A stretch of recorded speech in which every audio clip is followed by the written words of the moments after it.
Lagos, Siobhan Haviland. On your radio, on the LBC app, and Play LBC. leading Britain's conversation. This is LBC.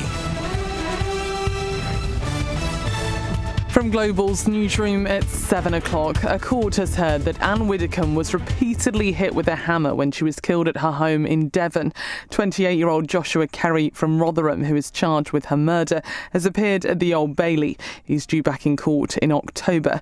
LBC's Thea Rickard has been following developments. Court also heard more about the circumstances around the former politician's body being found the day after it's believed she was attacked. The prosecution said that when the former politician had not turned up to a scheduled TV interview, the show's production team contacted her personal assistant, who then asked the family's gardener to go and check on her. Prosecutors said that was when he found the 78-year-old lying face down on her kitchen floor with serious head injuries. Downing Street insists plans to cut VAT from electricity bills are fully funded. The government had said that it would pay for the policy by scrapping the introduction of digital ID. But a former minister has warned that policy had never been fully costed.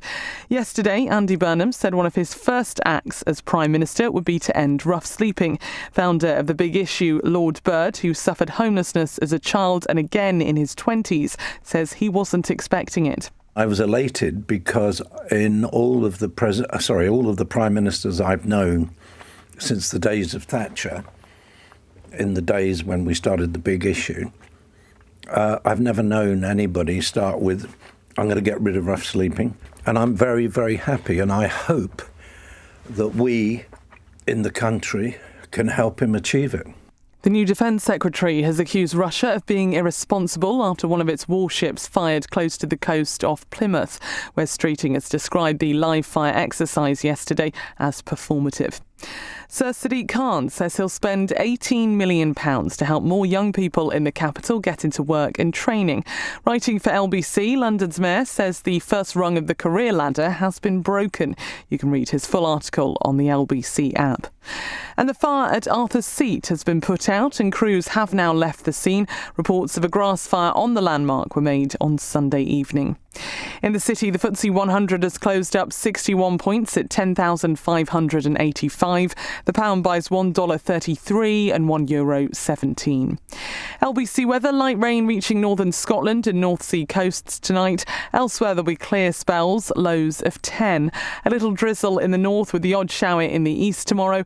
Otherwise, sunny spells for most, a high of 28 degrees. From Global's newsroom for LBC, I'm Amelia Cox.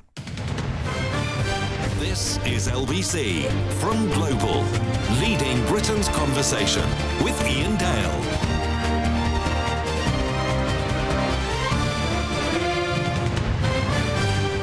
It is 3 minutes past 7. A very warm welcome to the programme. It's Iain Dale here with you until 10. Now, I want to talk in the first hour of the programme about our new Foreign Secretary, Ed Miliband. Ed Miliband has graced our politics for, about 20 years now. He was elected as MP for Doncaster in the early part of the century. Was it 2001 or two? I think it was 2005, wasn't it? And he very soon became a minister under Gordon Brown and then joined Gordon Brown's cabinet as Energy and Environment Secretary. That was when I first met him. I was writing an article, a profile of the Miliband brothers for GQ, and I spent a day with each of them, and I came to the conclusion that Ed Miliband was far more likely to lead his party and be a successor to Gordon Brown than his brother David was. Well, for once I got something right. And he then took over the leadership of the Labour Party in 2010 when Gordon Brown stood down. Had a pretty undistinguished 5 years as leader of the Labour Party. He didn't win the 2015 general election when I think many people thought that he would have done, possibly should have done. And then he stood down immediately after that. And I think most people thought that that would be the end of his political career. Well, here we are today.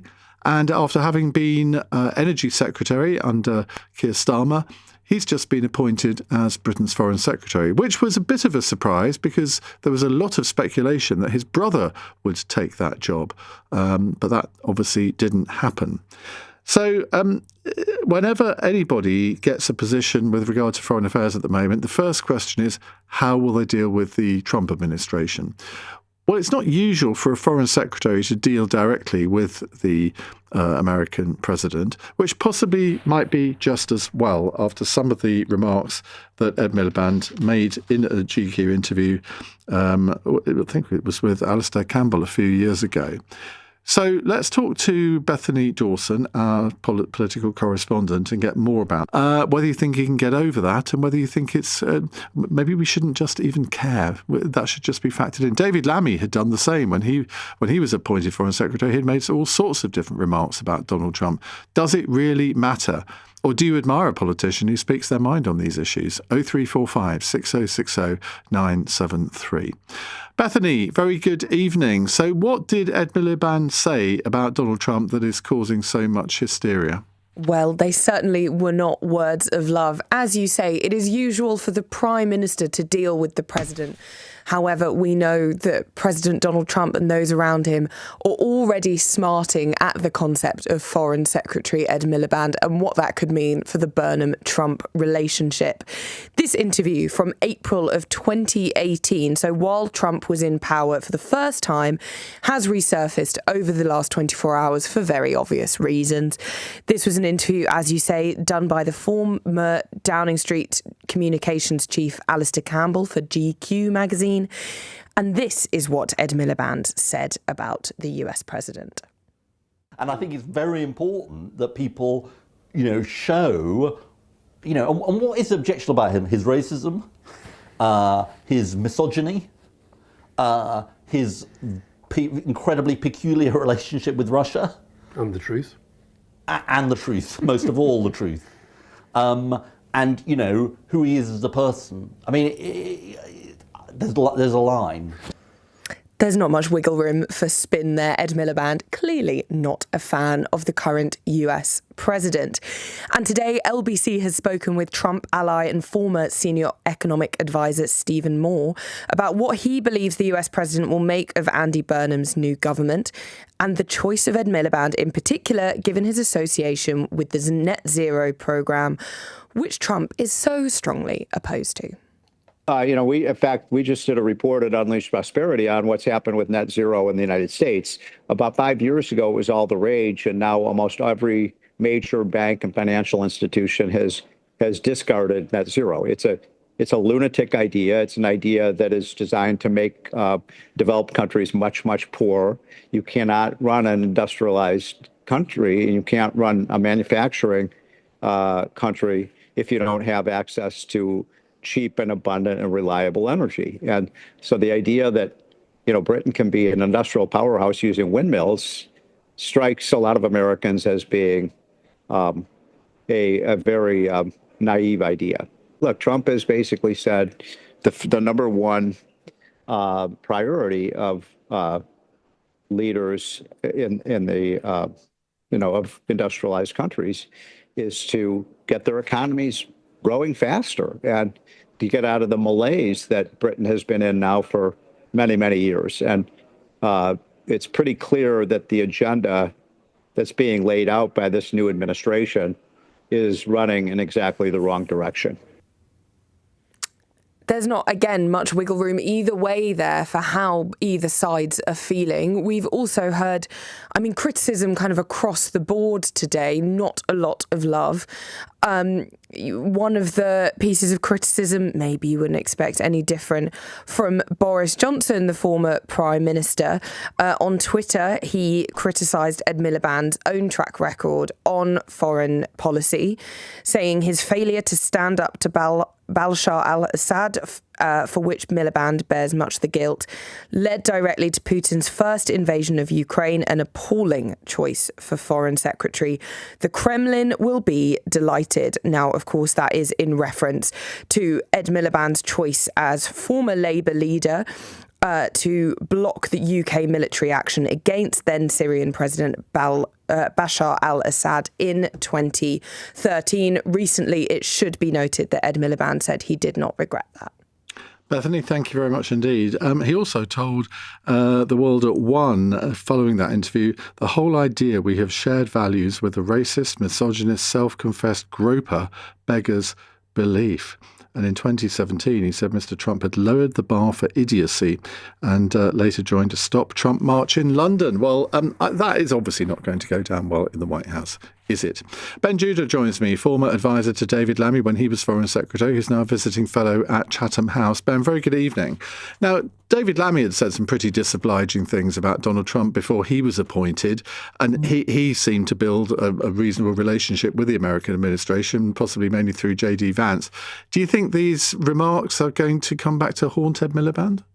I think this is a sort of provincial British concern that misses the real nature of American politics, in which you don't have a single member of Donald Trump's cabinet, including his vice president or his secretary of state, that haven't made even stronger remarks than anything David Lammy or Ed Miliband have said in the negative about Donald Trump. You know, what Trump, who cares about is, where are you going? What are you doing next? If Trump didn't speak to anyone who'd made a rude remark about him, he wouldn't have any contacts in international relations. We've sort of done this before. We've been through Angela Rayner's comments when she was Deputy Prime Minister. We've been through, Keir Starmer's comments, and it just doesn't stop these people having a sort of good relationship with the United States.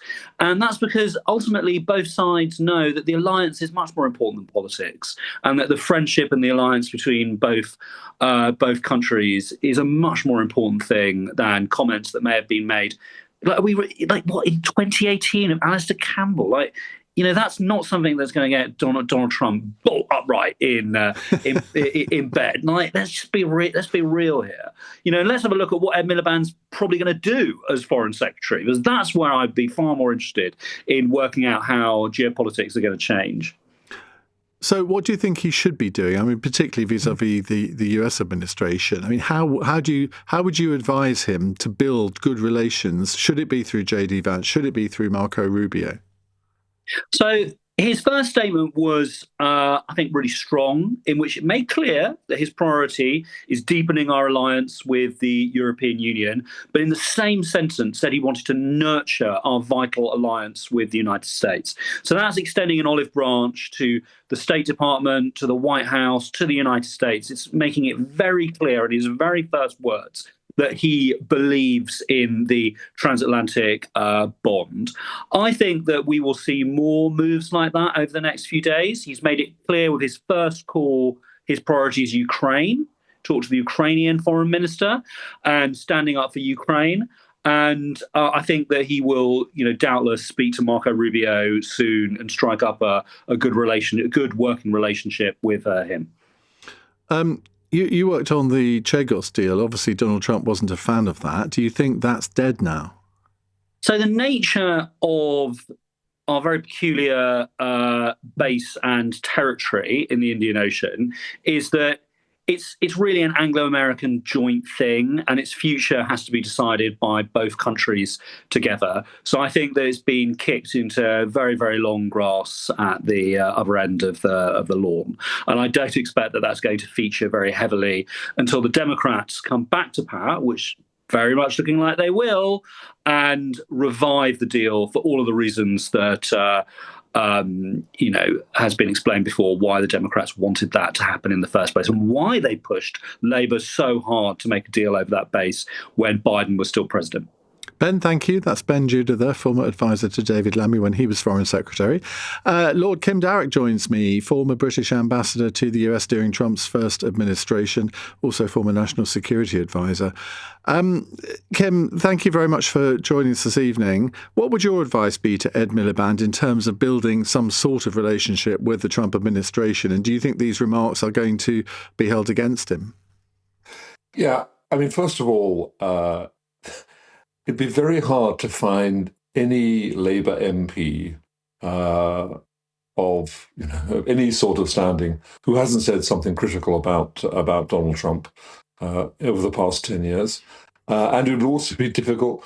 I mean, quite a lot of American politicians, including Marco Rubio in the 2016 campaign, which I was watching from Washington, and J.D. Vance, famously in the early days when running for senator in Ohio, were very rude about Donald Trump, and they're both working for him now. So I think you can get past these things. Don't imagine that Donald Trump won't know, because someone will tell him what Ed Miliband has said, but you can move on from it. And anyway, the relationship between Washington and London is primarily set between number 10 and the White House, and foreign ministers kind of come and go. My advice to Miliband would be, look, he needs to focus on trying to get this reset with Europe over the line and think about what happens next. The biggest crisis facing us in Europe is the Russian invasion of Ukraine. That is looking worse for the Russians and better for the Ukrainians this year than was the case last year. And there may be some quite important work to be done by the Europeans, who now have to do the bulk, if not all, of the support for Ukraine, because not much is coming from Washington. So that's a real priority for him. And of course, he needs to see Marco Rubio soon.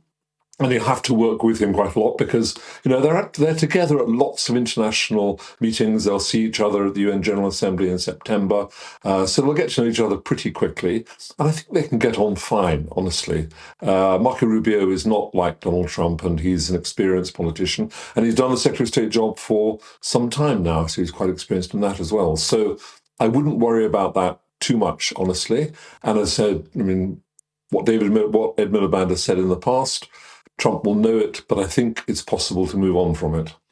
Do you think the Foreign Office would have preferred his brother David to have come back to be Foreign Secretary? Because he was Foreign Secretary for 3 years under Gordon Brown. I think most people think he did quite a good job. He's obviously been out of British politics for a long time, but has built a formidable range of international contacts, I would have thought, in his job as head of international rescue. It's a little odd that he's picked the other brother, isn't it? Well, I worked closely with David Miliband when he was Foreign Secretary, and I agree with your characterization of his performance. I thought he was an excellent Foreign Secretary. I thought he had a real gift for foreign policy, and I think he's a big loss to British politics. And I would certainly have applauded if he had been brought back into this job, as was rumoured. On the other hand, I think you have to be fair and give Ed Miliband a chance. He's a serious politician. He's done some serious jobs. I think your description at the outset of this discussion of the ups and downs of his career was pretty fair. But let's see how he does. I've met him a bit, and he's clearly a serious politician. So let's hope he surprises us all. Kim, thank you. That's Lord Kim Darroch there, former British ambassador to the United States. I think that last point is quite important because it's very easy to rush to judgment. We've got Wes Streeting appointed as Defence Secretary, an appointment that I'm told has gone down like a cup of cold sick in the Ministry of Defence. Well, yeah, sure, Wes Streeting is not a defence expert. That much is clear. He would admit that himself. He made an interesting speech today, though. I'm not sure how much of it he will have written himself, and we'll be talking about that after 9. But do you not think that we need to learn a few lessons here? That if we rush to judgment so quickly and just decide, oh, well, this guy's no good, this Prime Minister's no good, we're just going to get into another doom loop, aren't we? We've got to give them a chance. That's my view. What's yours? 0345 6060 973. It's 18 minutes past 7. Ben Kentish from 10 p.m. Andy Burnham hits the ground running with a day one announcement on energy bills, but there's some early criticism from a close ally of Keir Starmer. The Tories, meanwhile, are attacking him for putting a convicted fraudster back into the cabinet. But is that really fair? Tonight we'll have the very latest, plus your reaction to another action-packed day in British politics. Ben Kentish from 10 p.m. Listen on our free Global Player app or the LBC app. Pick up more sun cream. Impromptu picnic. Late night cinema trip? Do more this summer. Hop on and off with the Weekend Hopper. Get unlimited weekend bus and tram journeys for £1.75 per day every Saturday and Sunday from the 25th of July. Plan your journey with the TfL Go app. To the Mayor of London and TfL, every journey matters. Offer valid from 4:30am on the 25th of July until 23:59 Monday the 31st of August. Always use the same card or device when touching in. For more information, search TfL Hopper. Vodafone is backing the UK with an £11 billion investment to make the nation's biggest network even better. Fair play. That's a big commitment. So you can launch that business. So I can start selling my model trains in Pwllheli. Multitask in a haze of glory. I could stream Wimbledon whilst on a video call. Start doing more of what you love from more places. Opportunity awaits. Switch to Vodafone today on the Nations Network. Nations Network means UK's biggest network through Vodafone 3 merger based on mobile sites versus major providers. Network improvements by 2034. See vodafone.co.uk/TNN. Subject to coverage. Ever get giddy renewing your car insurance? Fantasize about finance offers or paying your service bill? Probably not. After all, the best bit about driving a BMW is driving it. So leave the admin and skip to the best bit. Choose a new BMW 1 Series or 2 Series Grand Coupe by the 30th of September to enjoy a year's insurance, 3 years servicing, plus 2.9% APR representative. Search BMW, skip to the best bit. BMW UK Limited is a credit broker, not a lender. BMW Finance T's and C's apply. Insurance age restrictions and exclusions apply. Whew, that's the admin over with. Iain Dale on LBC. Text 84850. 21 minutes past 7 on LBC. We're talking about Ed Miliband's appointment as Foreign Secretary. I don't really go along with all of these people who are already trashing him. He is an intelligent guy. I think he got a reputation as Energy Secretary for being a bit of an ideologue on climate change issues. But, he's been around for a long time. He has made a lot of international contacts. He's not coming to the job cold. He will have been attending lots of conferences over the years. A lot of the people that he's met over the years are now in power in other countries. So I think, as I say, let's give him a chance. But let's widen this discussion out and also ask you what you think Britain's foreign policy priorities should be over the next few years, in the short term, but maybe also the long term. I think it is very, very clear that our major preoccupation has to be to counter international threats, whether they're from Russia, China, or wherever. Those are the primary two. I'm not just talking about military threats, but cyber warfare threats. Well, not just threats, actions as well. How do we counter those? And I think this is going to be thrown into. I think we're going to have a big debate about this after September, when Sky are going to show this war game podcast where they war game an attack on Britain and how essentially work out how prepared or not we are for such an attack. So it's a bit of a preemptive strike in a way, doing this phone in now, because I want to know what you think it should be our foreign affairs priorities over the next few years. Shahid says, dud topic, Iain. Oh, thanks, Shahid. Why? Because I think you'll find footage or records of J.D. Vance dissing Trump around 2016. Boris Johnson too, and David Lammy, who was also Foreign Secretary. There are and were others, including Marco Rubio and the late Lindsey Graham. Well, you're absolutely right on that. I think Donald Trump has become, should we say, a little less sensitive to this sort of criticism over the years, but it's still there. He will know what Ed Miliband has said about him. So far, I don't think we've seen any sort of unpleasant remarks from Andy Burnham, unless somebody can educate me on that. Right, let's go to Ned, who is in Bradfield. Hello, Ned. How are you, Iain? You all right? Good, thank you. What would you like to say? I think this, I'm really kind of, Ed Miliband is slightly much more on my radar these days, because he's a real constant, isn't he? He's been around for ages and ages. And yet every time his sort of name is brought up in the press or sort of the realpolitik, and what I'm intrigued about is why is the right sort of almost terrified of him? Because he seems to get this sort of special treatment that Harry and Meghan Markle do. And I really wonder what it is that upsets everyone about Ed Miliband, because I can't think of, he's only gone and done anything terrible to like a Liz Truss budget or those kind of things. But yeah, he's always been had a target on his back. And I just wonder what it is that gets under the skin of these people. I think it goes back to 2010 when people think he stabbed his brother in the back. Now, we can possibly agree that, well, I mean, he had every right to stand for the leadership. Why should he have deferred to David Miliband just because he was the older brother? But I think that did stick in a lot of people's craws. I mean, I think it did.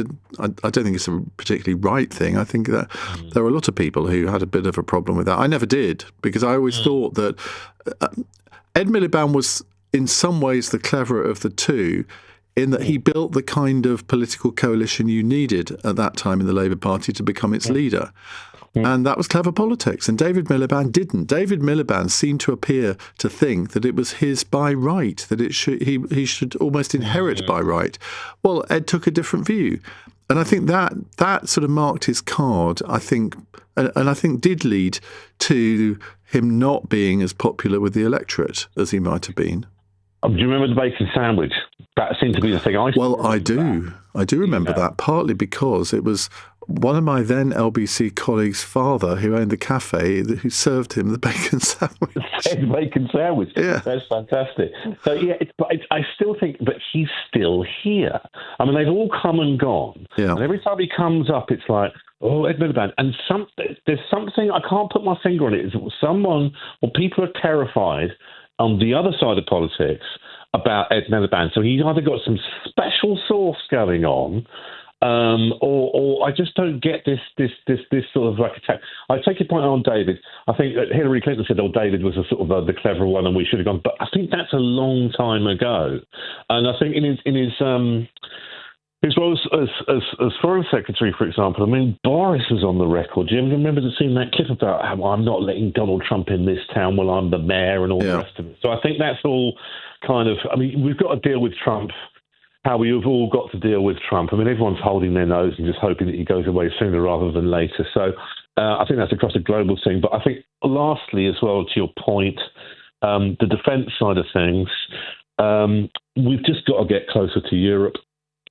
Just in terms of pooling our resources, pooling our ships, pooling our armies, pooling our thing, and having a third thing that's US one side, China on the other, and that European bloc in the middle that's not necessarily NATO, but, our own thing. That's the only way we'll get away with, not having to raise thousands, billions and billions to try and build more boats if we just pull it all together. So that was why I ran. Well, I think you're right. Certainly on the defence and foreign affairs side, I see absolutely no issue in effectively recreating a European NATO, because we know now that America, while Trump is president, and we have to just pause there a minute and think, well, he's not going to be president for that many more years. He's got, 2.5 years to go.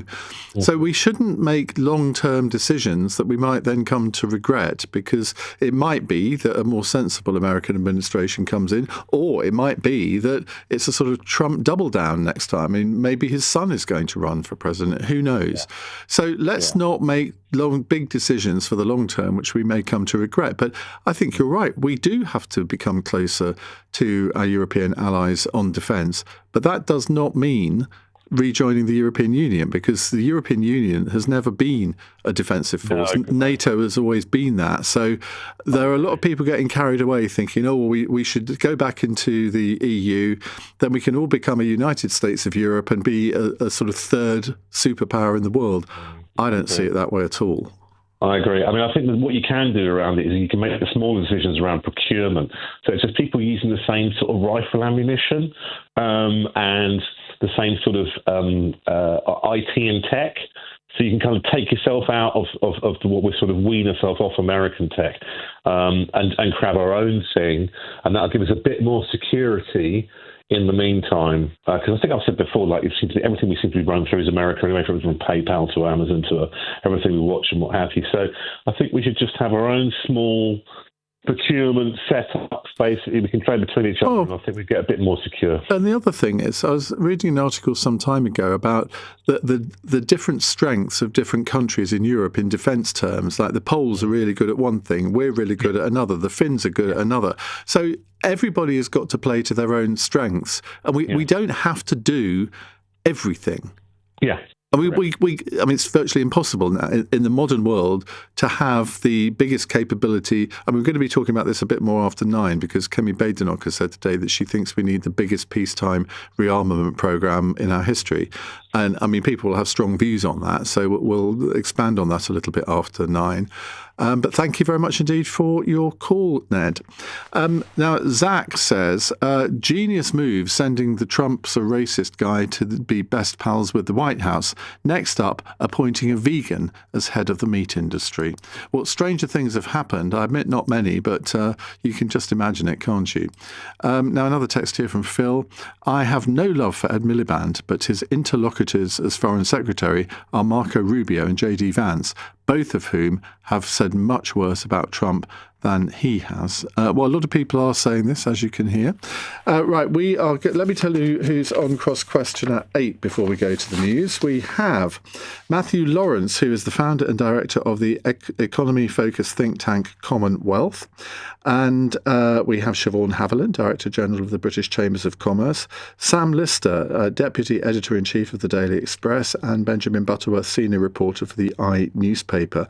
If you missed last night's show, can I advise you to go back and catch up either on the Cross Question podcast, or you can watch on YouTube. Last night's Cross Question was just brilliant, sort of with a panel of ex-cabinet ministers and Anne McElvoy from Politico, trying to chart out what they thought the biggest challenges facing Andy Burnham were. It was very entertaining, very informative, and if you missed it, I would advise you, obviously after this show's finished. I mean, I hate to say I don't want to take listeners away from Ben Kentish, obviously, but Corey's just disappeared under the table. It's 7:30 on LBC. Amelia Cox has your news headlines. The man charged with the murder of Anne Widdecombe will next appear in court in October after being remanded in custody. 28-year-old Joshua Kerry has appeared at the Old Bailey, where it emerged the former Conservative minister was hit repeatedly with a hammer. Downing Street insists plans to scrap VAT from electricity bills in October will be fully funded. Andy Burnham has told ministers they must give people a sense that help is coming while chairing his first cabinet meeting. And 3 teenage boys have been jailed for at least a combined 46 years for stabbing a 16-year-old to death on a beach in Ayrshire. A judge in Glasgow has called the killing of Caden Moy last year pointless and unnecessary. LBC weather, light rain reaching northern Scotland and North Sea coasts tonight. Elsewhere there'll be clear spells, lows of 10 degrees. This is LBC. Pick up more sun cream. Impromptu picnic. Late night cinema trip. Do more this summer. Hop on and off with the Weekend Hopper. Get unlimited weekend bus and tram journeys for £1.75 per day every Saturday and Sunday from the 25th of July. Plan your journey with the TfL Go app. To the Mayor of London and TfL, every journey matters. Offer valid from 4:30am on the 25th of July until 23:59 Monday the 31st of August. Always use the same card or device when touching in. For more information, search TfL Hopper. Up to speed. Your Formula One podcast. Round 11 and we go racing in Hungary. New episodes every Monday and Thursday on YouTube or Global Player. Ever notice how some things are just standard? Traffic on the M4, standard. Meetings that could have been an email, standard. But at Aon, our cars are driving the new standard. The new Aon V has rapid charging, standard. Panoramic glass roof, standard. 8 years servicing, 8 years MOT, 8 years roadside assistance, and up to 8 years warranty. Also standard, thanks to our Great 8 promise. Search Aon Auto to test drive today. T's and C's apply. The new Hot Honey McCrispy at McDonald's. It's got hot honey in it. Hot honey. And bacon, and 2 slices of cheddar cheese. And hot honey. Did I mention it's got hot honey in it? Hot honey. The new Hot Honey McCrispy. Because let's face it, we're here for the sauce. Available until the 24th of August. Served from 11am. Subject to availability. Iain Dale on LBC. 7:33 on LBC. Well, as you heard during the news, a court has today heard some of the distressing details of how Anne Widdecombe died or was killed at her home in Devon earlier this month. Theo Rickard joins us, LBC's Southwest reporter. Theo, very good evening. Some very distressing details have come out of this today. What more can you tell us? Indeed, Ian, and I must start by warning both you and our listeners that harrowing details emerged from Joshua Kerry's appearances in both Magistrates and Crown Court today. It was alleged the 28-year-old charged with Anne Widdecombe's murder went through her front door wearing black gloves and holding a hammer hidden down by his side before raising it and hitting her on the head with it 21 times. Prosecutors told the court Kerry had driven 265 miles from his home in Rotherham to the former politician's bungalow on Dartmoor in Devon, allegedly going into her home as the 78-year-old was having lunch, attacking her and then tipping her from her chair onto the floor and taking a wallet from her handbag before driving away in a red Vauxhall Corsa. What some might find the most shocking is that it's alleged that this all happened in the space of just 2 minutes. Now, earlier, Westminster Magistrates Court heard not only about those details, Ian, but also the circumstances around Anne Widdecombe's body being found the day after it's believed she was attacked. The prosecution said that when the former politician had not turned up to a scheduled television interview, the show's production team contacted her personal assistant, who then asked the family gardener to check in on her. Prosecutors said it was him who then found the 78-year-old lying face down on her kitchen floor. Joshua Kerry also appeared at the Old Bailey in London today, looking emotionless in the dock and wearing a grey tracksuit, speaking only to confirm his name, date of birth and address. If he pleads not guilty to murder and goes on trial, the court heard that won't be until June next year. Speaking outside New Scotland Yard yesterday, the head of counter-terrorism said detectives are still investigating any possible political or indeed terrorist motivation for the alleged murder. And while those investigations continue, 28-year-old Joshua Kerry from Rotherham has been remanded into custody amid those allegations that he used a hammer to kill Anne Widdecombe, hitting her with it more than 20 times. Thea, thank you very much indeed. That's Thea Rickard, the LBC Southwest reporter. Paul says, why are we so concerned about Trump? He has no regard for us. He's not the USA, just the front for the mob that have control of that country at this time. The need is to build our future with reliable allies in Europe and our historic real allies, Canada, Australia, New Zealand, India, etc. Well, I mean, you say reliable allies. I mean, some countries are more reliable than others. That is the world that we live in. It's always been the way, actually. But I agree with you. We do need to build as many alliances, not just in Europe, but I think across the world as possible. That's why I think, I mean, signing up to this, what was it? I can never get the letters right. TCPT. You know the one I mean, the Trans-Pacific Trade Pact. I mean, that is a trade pact. It's not a defence pact. But I think it actually opens the door to more defensive alliances as well.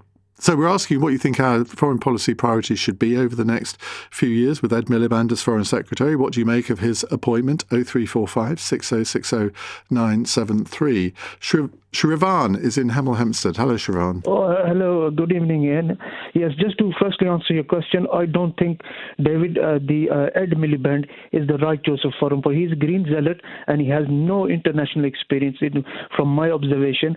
And I'll be honest with you, if I can make a broader point, based on the cabinet designations from yesterday, I'm not impressed. In fact, I support your colleague, Kentish Ben. Yesterday he questioned the three main appointments, Chancellor, Defence Secretary and the Foreign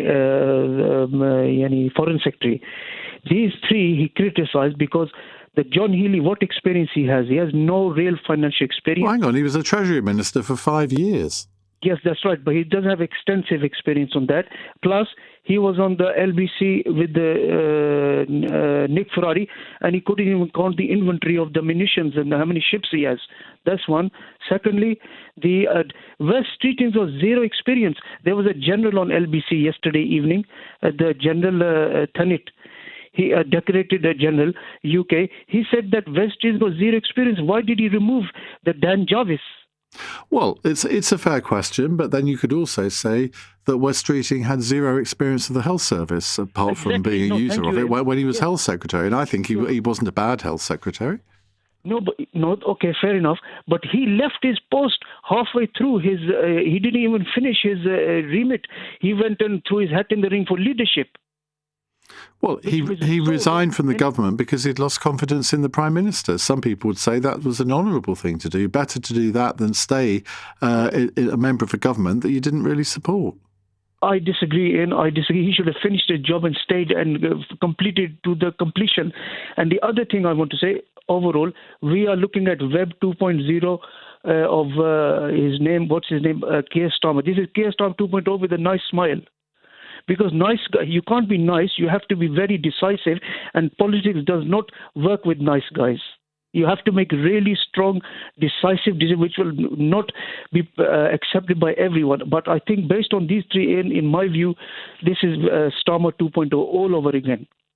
I think you do make a fair point there, because I think one criticism that you can make of Andy Burnham, and as I say, we've got to give him a chance, but yes. I think he's a people pleaser. And there's nothing wrong with that in a sense. I mean, to an extent, we all are, I suppose. Who doesn't want to be liked? But as a politician, you can't please all of the people all of the time. Exactly. I agree with you. It's not a nice person's game, politics. And, you got rid of Keir Starmer, the hapless, useless Starmer. And I'm afraid, Ian, honestly, I do have hope. His heart is in the right place, I believe, but I have very little room in my thinking for him in that regard. Yeah, he seems to have the heart in the right place, but this, based on... Well, that's a start. I mean, it's not a bad start, is it, if his heart's in the right place? But we'll see. I do have to, but I'm very critical of his designation of cabinet based on what Ben Kentish analysis yesterday. I'm in full agreement with Ben Kentish. It's not looking to... I think in the longer term, I'm not too optimistic. Well, Ben is an astute observer of British politics, and yes. And I take what he says and what you say. I just think that sometimes, and I do think that the media in general were very quick to rush to judgment on Keir Starmer, partly because of the free glasses and suits thing right at the beginning, and partly because of the welfare debacle that they went through, and also the fact that they were all gloom and doom for the first 6 months. Nobody wants that. So, I mean, at least we've got a Prime Minister now who does seem to be optimistic about the country and can talk it up a bit. I think that's a good thing. All right, we'll see, but I'm not too encouraged. No, I can tell. I can tell you're a cynic, Shriva. Okay, thank you, Ian. Thank you very much. Right, Rose says, I don't care what Donald Trump thinks. Are we going to have our officials appointed according to his desires now? Falling into line because, like all abusers, he's always the centre of attention. Well, he is always the centre of attention. I mean, look, did you see him after the World Cup final and the presentation? I mean, hanging around, trying to take some of the glory from the Spanish football team. And yet, obviously, he's had some terrible things to say about Spain in the past. I mean, it was partly hilarious, partly ridiculous. Chris says, everyone should respect a politician who tells the truth and stands by their words. I bet if you asked Ed Miliband today about his comments, he'd backtrack and kiss Donald Trump's backside. That's not an image I want to really think about too much there. Yes, and many Labour MPs have had to do that, because when you're in government, you can't say these things. And that's the mistake they made. They made all of these things in the statements in opposition without ever really thinking that one day they might come back to haunt them. And to be fair, I don't think that too much damage has been done. I mean, David Lammy said some terrible things about Donald Trump, and he managed to build quite a good relationship with the White House. Right, let's move on to Jerry in Croydon. Hello, Jerry. Hello, Ian. How are you doing? Good, thank you. What would you like to tell us? Yeah, I don't think Ed Miliband should have been anywhere near that foreign secretary job. I think there's other people that could have got it. I don't think he should even be in the cabinet. Why? Just for me, it's been a liability to the Labour Party. The one brother got elected as leader back in 2010. I think Dave Miliband would have been a far better leader, politician, be in charge of the Labour Party. I think he should have followed the brothers' hierarchy. Dave was the boss. Really? And Ed is. Have you got an older brother or sister? Pardon? Have you got an older brother or sister? I grew up on my own, so. Right. But if you had, do you think you would really defer to them just because they happen to be a bit older than you? It all depends, but I think in this case, it would have been better to have Dave Miliband in charge. I would have preferred Dave Miliband. I would have carried on voting Labour if Dave Miliband had stayed in charge. That's what I would have done. Well, we'll never know, will we? But, I think David Miliband certainly has his qualities. He's a very, very nice person. I think actually Ed Miliband is as well. I know them both a bit. Whenever I see Ed Miliband, he's always sort of hail fellow, well met and very pleasant to talk to, very easy to talk to. I think his brother is a little bit more diffident, hasn't quite got that common touch, which, I say common touch, what does that even mean? But I do think Ed Miliband has a bit more of that than his brother. But he's in the position, and as I said about Andy Burnham, let him make mistakes. Let him actually have some successes before we all decide that he's not up to the job. Jerry, thank you for that. Steve says, I'm a committed Labourite. I know you're a true blue, but I'm heartened by your let's give him a chance stance. It's refreshing. I just think look, politics is difficult enough for anybody nowadays in the modern world of social media and all the rest of it, and the challenges that face the country, whether they're challenges from abroad, whether they're challenges of the economy or the NHS or the welfare system. Things are difficult enough without everybody jumping on every politician, regardless of their party. And sometimes people can surprise us. This time last year, everybody had written off Kemi Badenoch, thought she was useless. Well, then I think most people now admit that in the last 9 months, she's completely turned things around. Well, she hasn't completely turned things around because they have progressed a bit in the polls, but they've still got a long way to go. But people take her seriously now in a way that they didn't before. And there are plenty of cabinet ministers that Andy Burnham appointed yesterday that people are already writing off. And the Daily Mail was having a right old go at Louise Haigh this morning, convicted fraudster.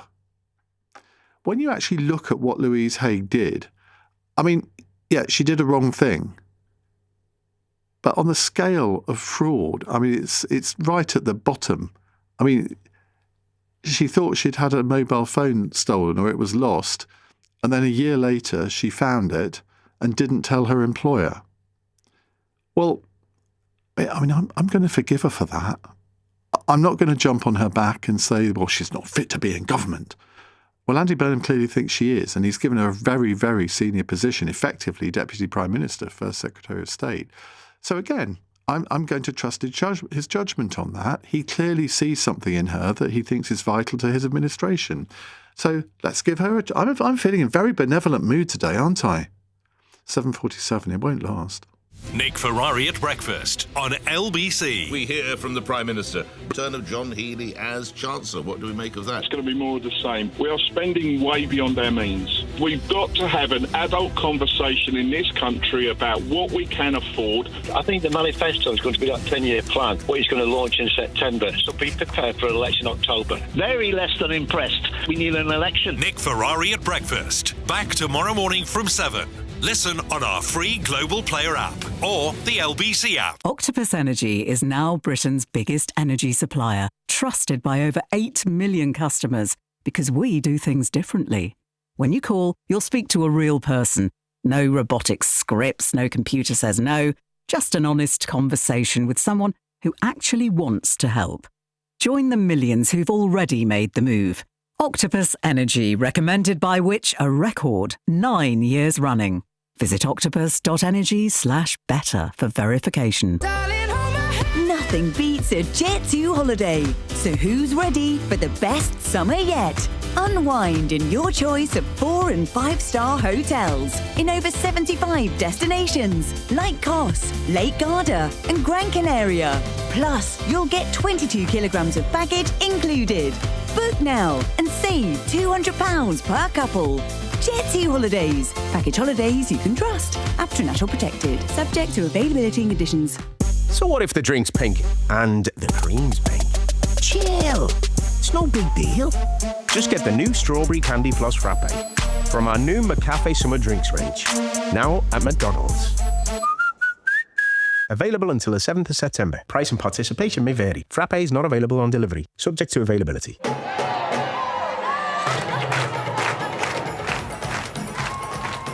When your daughter's wedding guest list is double-sided, enjoy every hand-clapping second of it. Be a step ahead with Barclays Premier, with our best savings rates. Barclays, backing your future. Eligibility criteria apply. T's and C's apply. Octopus Energy. Great value and outstanding customer service. Recommended by which? A record 9 years running. This is LBC with Iain Dale. Call 0345 6060 973.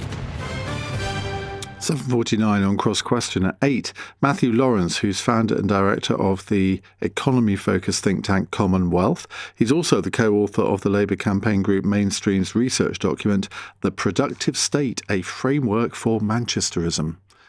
But that's a bestseller. Well, it probably is actually at the moment. Siobhan Haviland is Director General of the British Chambers of Commerce.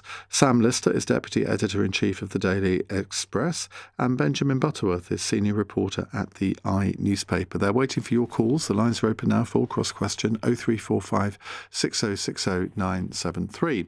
Right, let's take some more calls on foreign policy and Ed Miliband's appointment as Foreign Secretary. Let's go to Jim in Glasgow. Jim, good evening. How you doing, Ian? It's a pleasure to talk to you. Big fan of the show, and obviously LBC's coverage yesterday was fantastic, by the way. Well, thank you.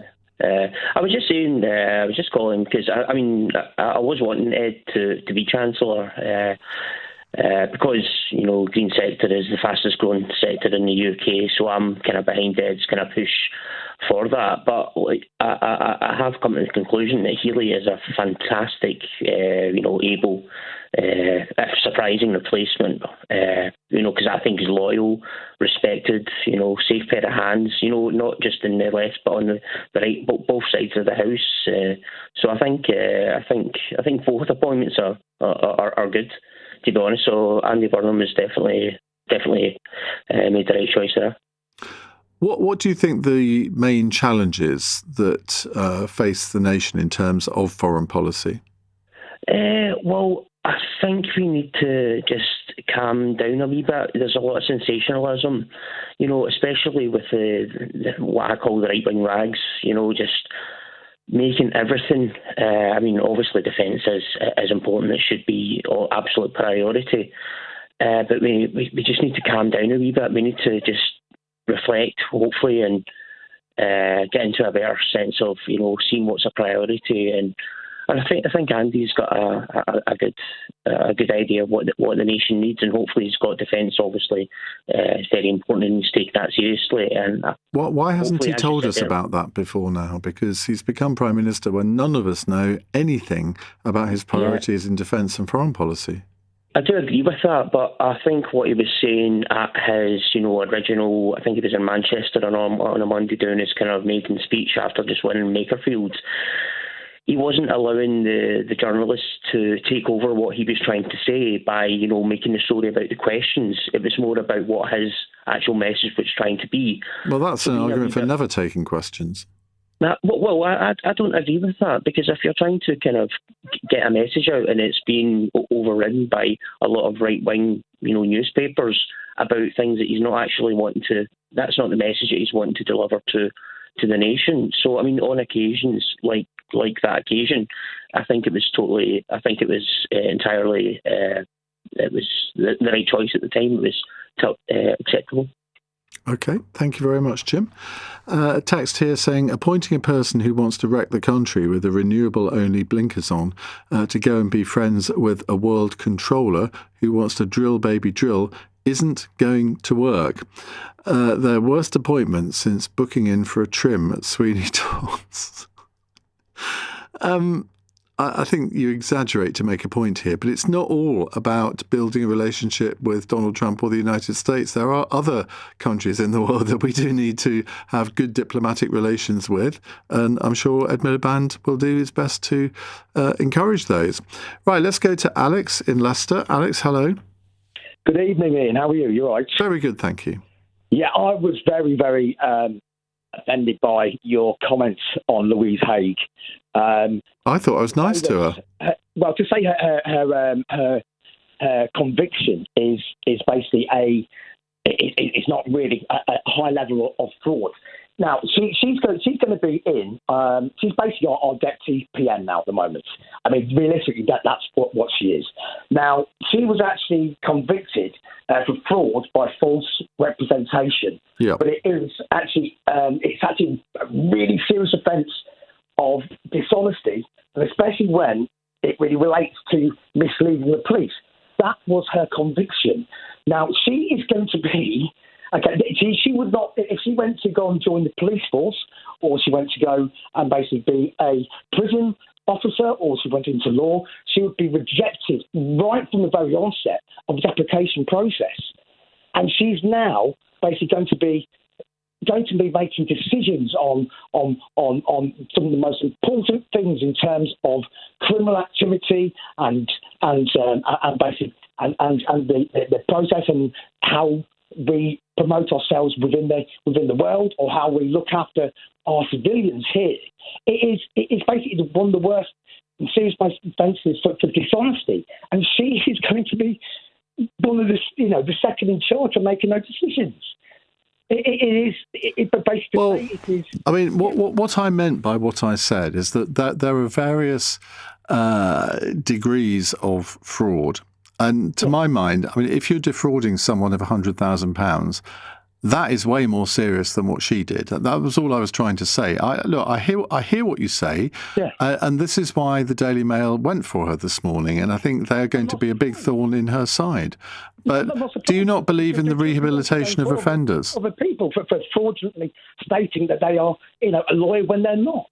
That's dishonesty as well. I mean, this is a calamity cabinet Burnham's doing here. There's only been a few people which have basically have left or he's replaced, and thank goodness they have, such like Lammy and people like that, which are absolutely useless, or Steve that didn't even know any numbers and started getting aggressive with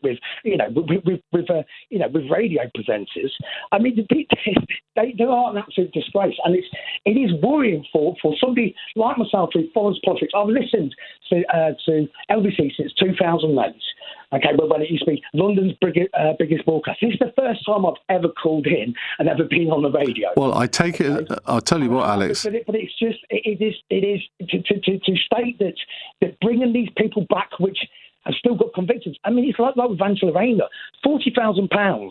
Okay, she misled. Okay, oh well, somebody's that's basically been within the civil servants, which are there, which want to support her, want to keep her within, the government. Or people within the party are saying, she didn't know what she's doing. She's a housing secretary. She should have known what it was all about in terms of, stamp duty. I know. Yeah, I know, but you're rehearsing old history. HMRC found that she hadn't committed an offence. Yeah, so it's £40,000. Then £12,000 fine on top of that. That's £52,000. She's still not paid it back. So basically, you can fine up to £1,200 each year, but 8% as well in terms of interest. And what she spends around about £60,000. The only reason why she didn't pay it back is because she went from being on £195,000 to whatever money it was, and that's the reason why she wants to get back in and smile. Alex, I'm ridiculous. I'm delighted that you phoned in my programme as your first call on LBC. Delighted with that. Thank you very much indeed. But I do need to go because we have some breaking news, and Bethany Dawson, our political correspondent, is here to give it to us. What's happening, Bethany? Well, it appears that Andy Burnham is going to put Scottish Labour leader Anna Sarwar in the House of Lords so that he can be made a minister. Reportedly, he will be a minister in the new Department for Business, Innovation, Science and Trade. Why? You see, this is another example of them having to bring in people from outside Parliament. There'll be some Labour MPs who are really offended by this, I would have thought. Well, we're still waiting for the list of these ministers of state that we're expecting. There's been a delay on this, and there are MPs and ministers right now who are very unimpressed with the fact they have been left to wait all day to see what their career looks like. But again, as you say, this is someone else who has been brought in, a real sign that these 400 Labour MPs currently sitting within the House of Commons maybe aren't good enough. It's quite a difficult one. It should be a polite reminder to our dear listeners that Anas Sarwar was one of the first people to call for Keir Starmer to go. He ended up being a very divisive figure in Labour under Keir Starmer. Thank you very much indeed, Bethany. I'm sure we'll talk probably in the 9 hour when we do have some more news of the junior minister appointments. Well, if you want to ask about Anas Sarwar's appointment, you are very welcome to in Cross Question, which is about to begin. I'll be joined by Matthew Lawrence, founder and director of the economy-focused think tank Commonwealth. He has co-written a book called The Productive State Framework for Manchesterism, so he's obviously in with Andy Burnham. Siobhan Haviland is Director General of the British Chambers of Commerce. Sam Lister is Deputy Editor-in-Chief of the Daily Express, and Benjamin Butterworth, Senior Reporter for the I newspaper. They'll be here to answer your questions on 0345 6060 973. You can WhatsApp on that number. You can text 84850, and you can watch us on Global Player, the LBC app, or the LBC YouTube channel. On your radio, on the LBC app, and Play LBC. leading Britain's conversation. This is LBC. From Global's newsroom at 8 o'clock, distressing details about how Anne Widdecombe died have been revealed in court. Prosecutors say the Reform UK spokeswoman was hit with a hammer 21 times in an attack at home in Devon. Joshua Kerry from Rotherham's appeared at the Old Bailey charged with murder. LBC's Thea Rickard's been following today's developments. Prosecutors claim it took just 2 minutes for Joshua Kerry to enter her house, repeatedly hit her over her head, take her wallet and drive away. He's appeared in court for the first time today, charged with Anne Widdecombe's murder. The 28-year-old has been remanded into custody. Andy Burnham's told his top team they must give people a sense that help is coming when it comes to squeezed finances. The Prime Minister's chaired his first cabinet meeting, telling colleagues they need to be a cost of living government. This morning he announced a VAT cut on electricity bills from October, which could save households up to £45 a year. Energy Security and Net Zero Secretary Miatta Farnbula has told LBC she appreciates they still need to go further. We are really, really clear. We wanted to make sure that on day one we were providing people with just a bit of breathing space, and this is what this intervention's about. It adds to the £150 that we had taken off energy bills back in April, but I'm really clear there is a lot more that we need to do. Chancellor under Liz Truss, Kwasi Kwarteng, told LBC the tax cut is welcome, but the economy will be in a doom loop without growth. The new Defence Secretary says a Russian warship firing its weapons off the British coast was performative and irresponsible. Wes Streeting says Moscow should be in no doubt about the resolve of this government. The live fire exercise took place 46 miles off the coast of Plymouth yesterday. Ed Arnold is a Senior Associate Fellow at the defence think tank RUSI. It's personally now reminding the new Prime Minister that this is something that's front of centre and you essentially have to deal with. It's also, I think, the Russians trying to bring a more packaged disruption to sort of the UK maritime security and potentially elicit a response. And Thames Water's become the latest supplier to announce a hosepipe ban. It'll affect its 10 million customers in London, Surrey and the Thames Valley from Thursday. In the city, the FTSE 100 closed up 61 at 10,585. The pound buys $1.34 and €1.17. LBC weather, cloudy in the north tonight with light coastal showers, clear spells elsewhere, lows of 10. A little drizzle in the north tomorrow, otherwise warm sunny spells for most, highs of 14 to 28 degrees. From Global's newsroom for LBC, I'm Matt Hewitt. This is LBC from Global, leading Britain's conversation. Cross Question with Iain Dale.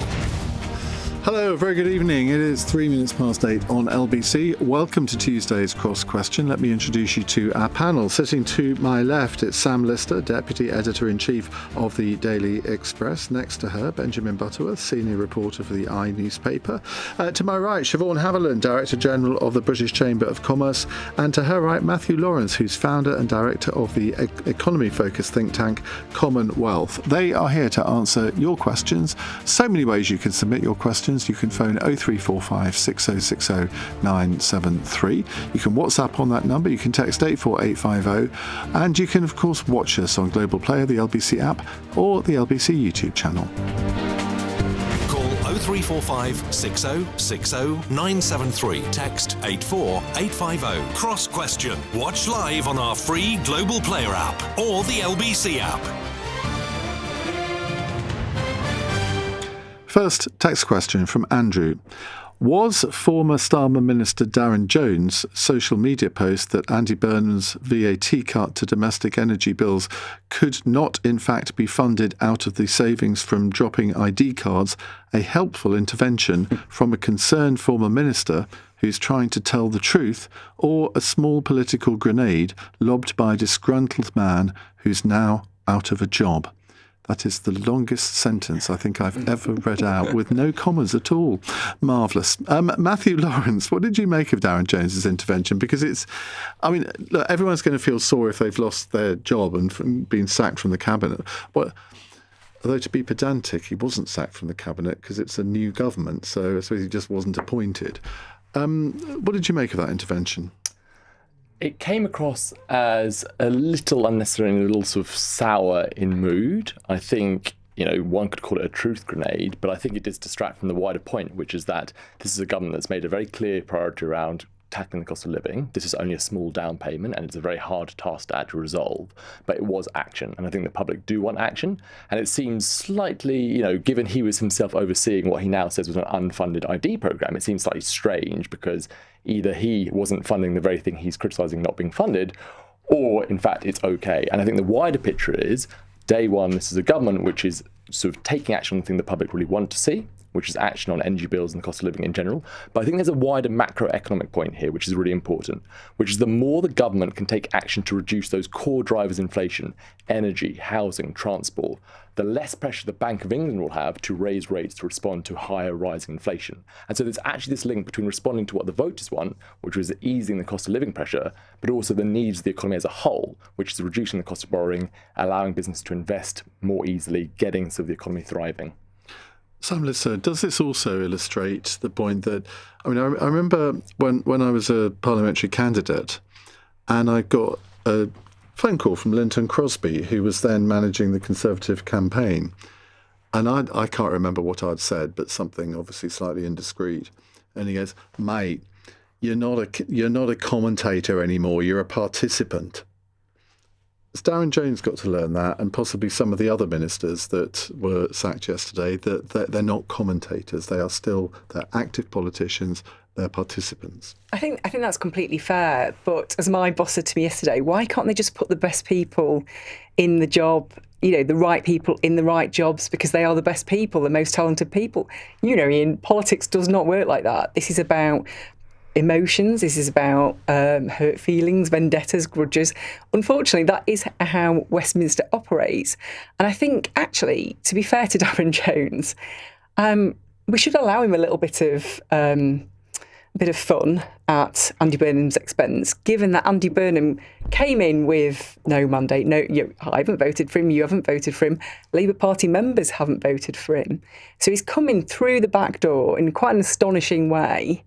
And then I thought the scenes in Number 10 yesterday were quite astonishing. It was like the 97 election landslide, yet this man has not won a vote from anybody apart from those few people in Macclesfield.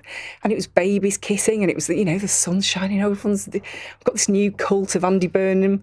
The new dawn has broken. The new dawn has broken, and everyone's bowing down, kiss the ring. Nobody has a clue what this man stands for. But Jesus, it's just what I mean. And actually, and then what he did is he went into Number 10 and he cleared out every single core Starmerite from that cabinet. And you cannot really help but give them a little bit of slack for feeling a bit miffed today. And I think Darren Jones probably just got up and thought, yeah, why not? Why not? Why not drop the grenade? And actually, he wasn't untrue. Benjamin, we've all been there. We've all wanted to sound off at things, but most of the time we sort of actually take the sensible decision. Well, Darren Jones felt free to do it, and obviously he's now going to become the new sort of media darling of the Labour benches, because we all know that he's going to say something controversial. You know, he was probably the person I was most disappointed to not be reappointed, because I think he's a fantastic communicator. He's got a working class background that's, he's done exceptionally well. He always felt very dynamic and inventive and creative. But now you can see exactly why they didn't appoint him to the cabinet. Right? He's proven the point that he didn't deserve the job. Now, what I think is really revealing about what he said is not just the fact of how quickly he has been willing to undermine Andy Burnham's government, but it's the fact that this was the very first policy that the government, the new Burnham leadership, revealed. They leaked it to the papers briefed it to the papers on Saturday for Sunday's newspapers. And so it begs the question, if Darren Jones was in charge of that policy, did he not tell the new government that it hadn't been funded when they announced they were axing it? Did the Starmer team not pass on the accurate information? Or did the two teams not talk at all? Because if you're going to lead with axing it, you'd think that you'd have asked some people in charge of it what the deal is. I'll go with the latter option, I think. Siobhan? Well, I think that, the Starmer government was all about making sure everything was funded, wasn't it? When they came in, they said, this time round we're going to make sure everything's funded, and that was the plan. I think that the ID cards debate at the time, slightly neither here nor there. And Andy Burnham, I think, came in on this conversation around consensus and all pulling in the same direction, and literally within minutes, you've got the not so pulling in the same direction. And I know that it's a bit Westminster bubble, but businesses of the UK are going to be really infighting already. Can't we just all focus on doing the right thing and crack on? Because there's no infighting in any business, is there? I mean, we sometimes make out that governed. Well, no, but we may sometimes make out that politics is this sort of awful place where people are backstabbing and all the rest of it. It happens in every sector of society, doesn't it? It does. But speaking of someone in the media, they are running the country. Okay, but let's not be pious about it. Right, let's go to Martin in Doncaster. Hello, Martin. Hello, Ian and panel. My question is with small boat crossings down by nearly 50% and no small boat crossings over the last 7 days, even though the weather's been good, is Shabana Mahmood finally getting on top of the small boat crisis? And has that vindicated the PM's decision to keep her in post? Right, your line was a bit dodgy there, so let me just repeat it for people who couldn't make out what you were saying through no fault of your own. With small boat crossings down by nearly 50%, and there having been none at all over the past week, despite the good weather, is Shabana Mahmood finally getting on top of it, and has that vindicated the PM's decision to keep her in the position? It's strange, I haven't read any of this boat crossings thing in either the Mail, the Express or the Sun. Strange that, Sam. I will say, actually, Ian, I hate to correct you, but in today's Daily Express we have a page lead saying exactly this. Has the small boats crossings crisis finally abated? And I think because we obviously track the numbers, we noticed that for 7 days there have been no crossings, and so obviously we dutifully reported that. Well, congratulations! I take back every word. And it seems to be down to a crack team in France of French police. I think we know we've certainly observed it from the Express's point of view. We've had various reporters observe directly in action by the French police, and obviously we have given an awful lot of money to the French authorities over recent years to try and stop the problem at source. But it seems Shabana Mahmood has been able to make some inroads with the French authorities, and it has made a difference because, as we've seen, it is good weather this week. Now, let's just be careful about this. It's 7 days. It's only 7 days, and we've had this problem for years. So, fingers crossed. This has made inroads. She certainly seems to be doing a good job. Andy Burnham, obviously, right to keep her in that job. Let's hope this is the end of it. I'm just writing a note to myself. Always preface these things saying I stand to be corrected. Benjamin Butterworth. Well, I mean, it is quite remarkable that numbers are down almost half in the first 6 months of this year compared with the previous. And when you consider the very good weather we've had, and usually there was a strong correlation between the relative safety of it and the numbers, it's even more impressive.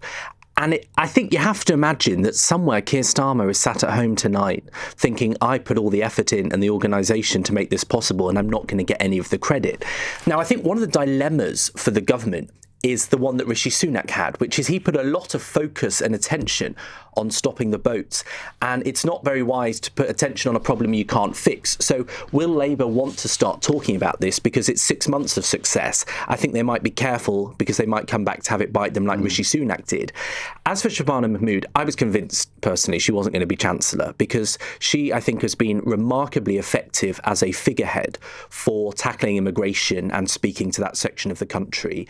And I think that, she has the will of a lot more people than Labour voters, and I suspect that will be incredibly valuable for a Labour government going into an election. So I suspect she's there short of a controversy for the long term. Siobhan? So, I mean, for businesses, the small boats question, I think we should remember that's about, correct me if I'm wrong, about 40,000 people a year was legal immigration. The visas we gave to Hong Kong, Afghanistan, Ukraine, in the hundreds of thousands, all of that is now effectively collapsed, right? The immigration numbers are now tiny. So this is a particular problem, but actually we need to focus, getting that right, fine, but we need to focus back around how we are building an immigration system that works for our economy. This is it's important, but they're very small numbers. Matthew? Well, I think clearly they have to amend that phrase that good news tends to write an invisible ink, except the Express. But I mean, I think clearly Benjamin's right. This is a sign of serious government and hard work and cross sort of national work that has led to a sort of major drop in something that the public clearly cares about. I think the challenge going forwards is to build an immigration system that is fair, that is humane, that works the economy, but also works for people who want to kind of contribute, as well as reflects how people are feeling about this. It's an issue that I think people really care about. And I think clarity, sort of competence, as we've seen in how this issue has been addressed, I think is what can build trust in the system.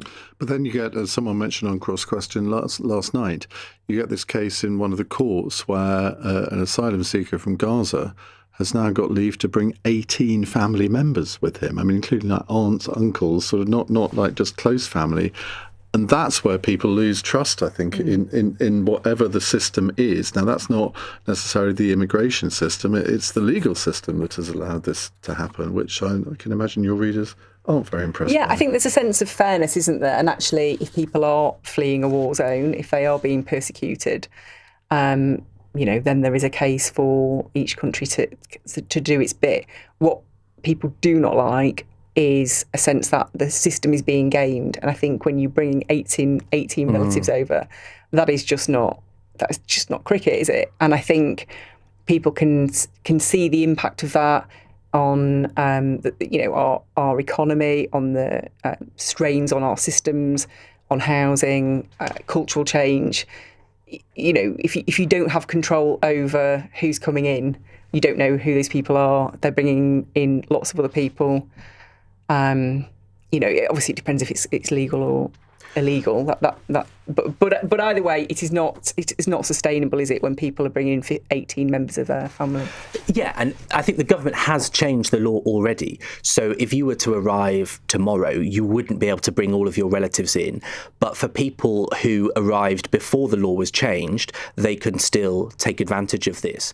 And, in many ways, the numbers of people doing this are not enormous. But I think it's a real sense of unfairness that people have, and there's a slight ridiculousness that one person can come in to do an important job like working in a care home, for example, but then bring 3 people that don't necessarily work. And I think the numbers aren't enormous, but the sense of unfairness that it strikes in the public is why it's not worth it.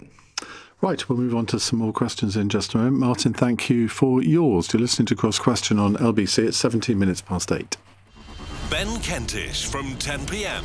Andy Burnham hits the ground running with a day one announcement on energy bills, but there's some early criticism from a close ally of Keir Starmer. The Tories, meanwhile, are attacking him for putting a convicted fraudster back into the cabinet. But is that really fair? Tonight we'll have the very latest, plus your reaction to another action-packed day in British politics. Ben Kentish from 10 p.m. Listen on our free Global Player app or the LBC app. Pick up more sun cream. Impromptu picnic. Late night cinema trip.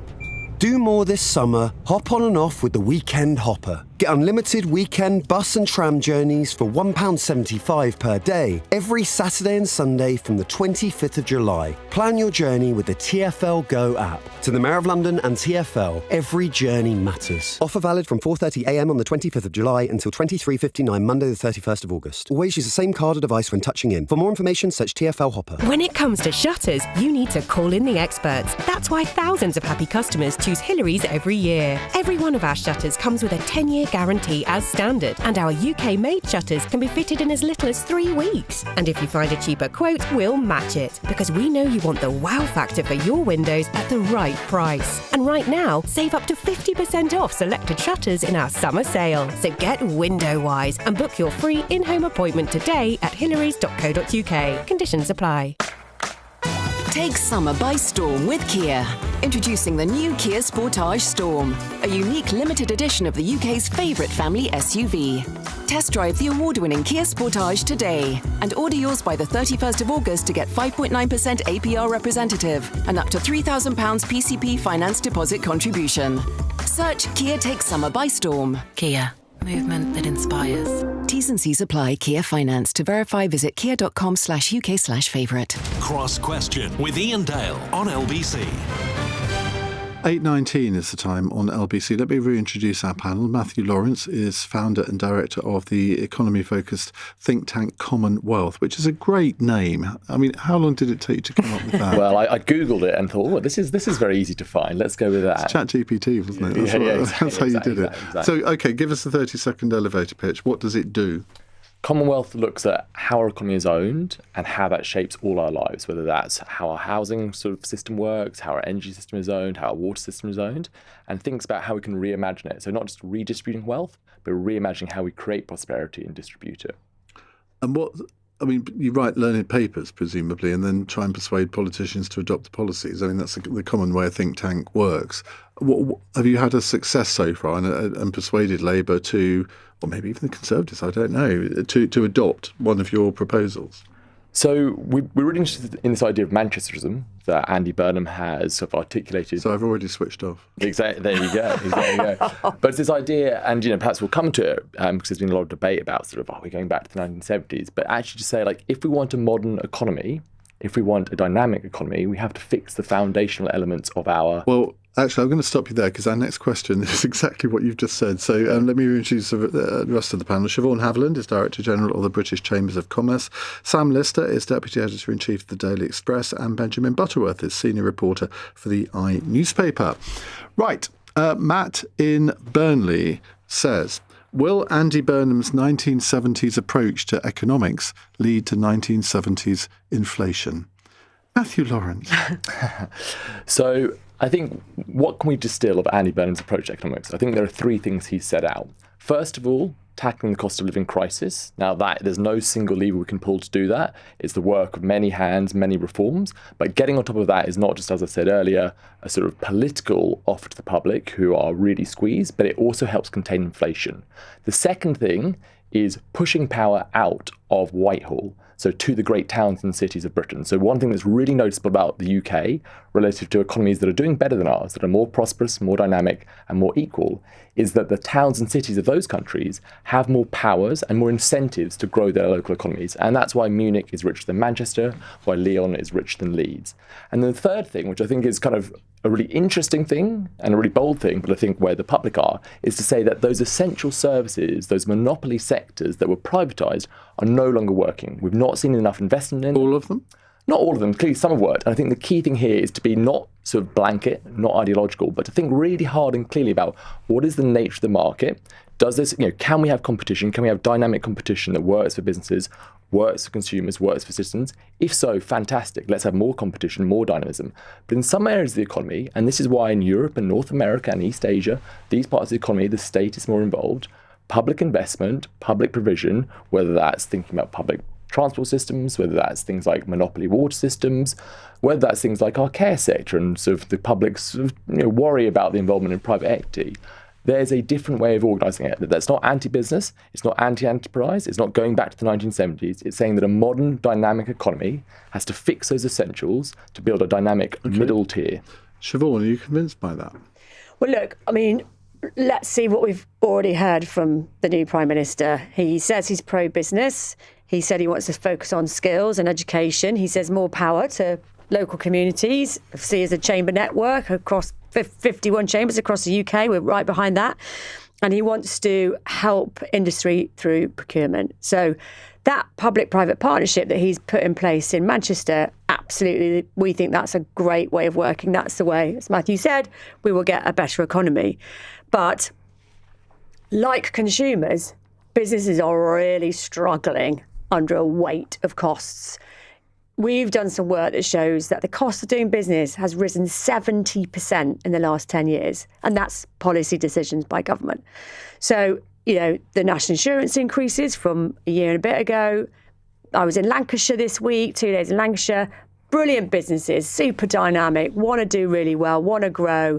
One of them said to me, last year I hired 25 apprentices. Because of my Labour bill this year, I'll be hiring one. So we want to see the Prime Minister really help costs for business like he is for consumers. Those two things, are really important, because the only way of helping consumers in the long term is a growing economy. And if businesses don't have the money to invest, there won't be any more jobs, and that's the quickest way to help the cost of living. So he's got to focus on trade, like quickest way to grow the economy is export. Sort our relationship with the EU. He's got to focus on investment. He's already said things like, let's use government procurement to get money into SMEs in the supply chain. And that is absolutely the right sort of state intervention. And then AI. Great to see AI being put at the centre of government. We've got to help our SMEs adopt that. And that will drive productivity and help our young people pick up the skills to be able to do that. So that's my list for the new PM. If he does that, we'll all be good. Benjamin.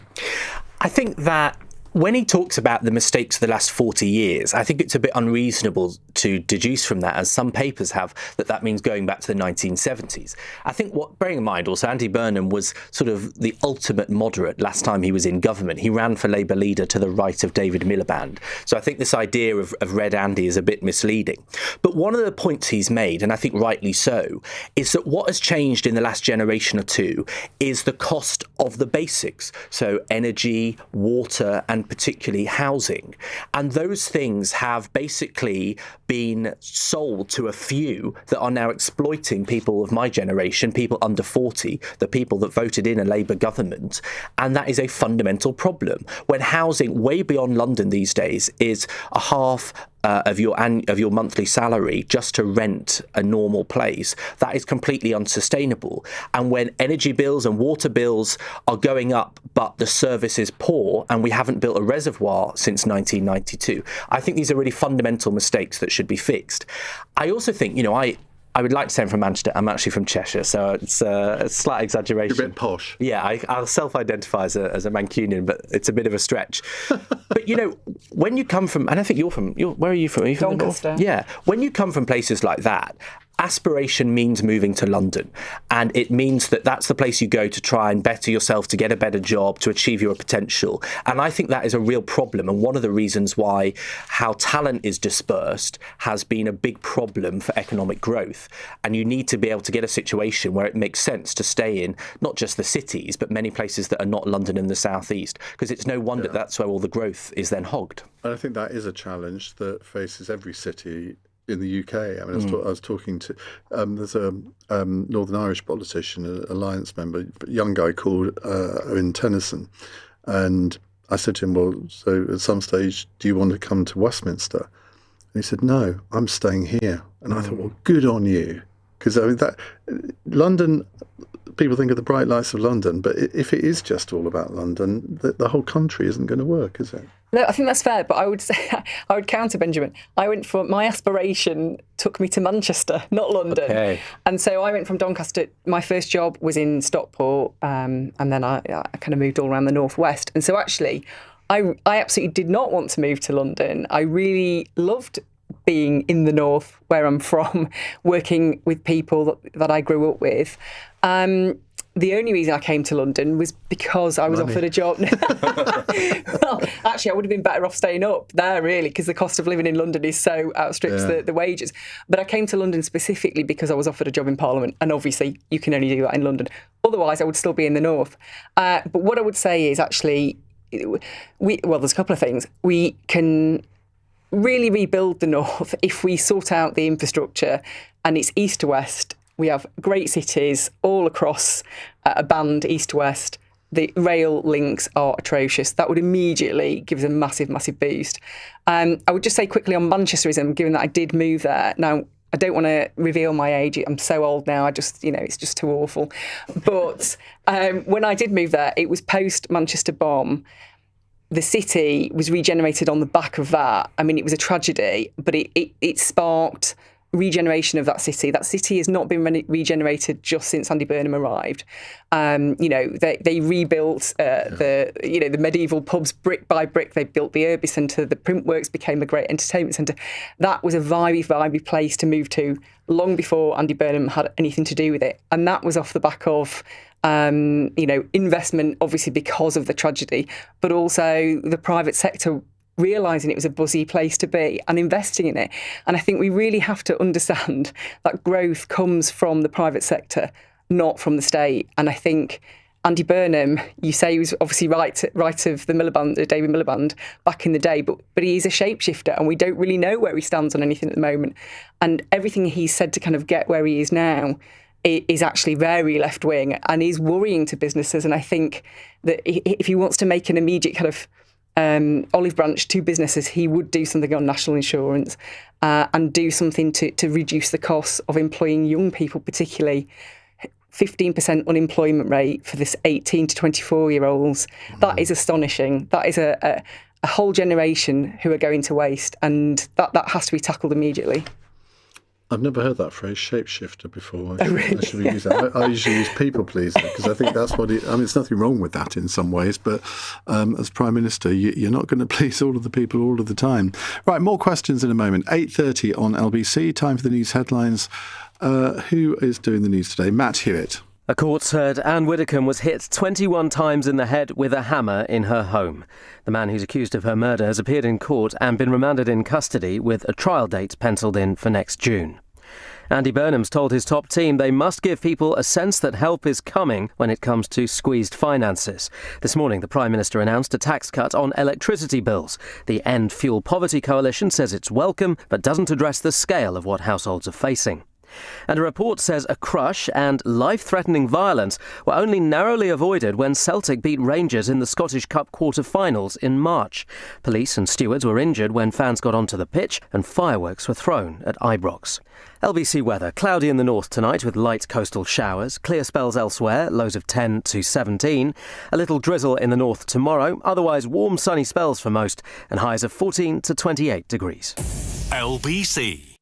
Guys, gals and non-binary pals, we're Copperfield, the breast cancer awareness charity. This is your reminder to check your chest. Learn how at copperfield.org. And McDonald's, feeding the little ones just got easier with a Happy Meal for just $2.99 on the app. That's long journey stop-offs and movie night feast sorted. Just a little spend for some big smiles. Some fun, some food, it's all inside this Happy Meal.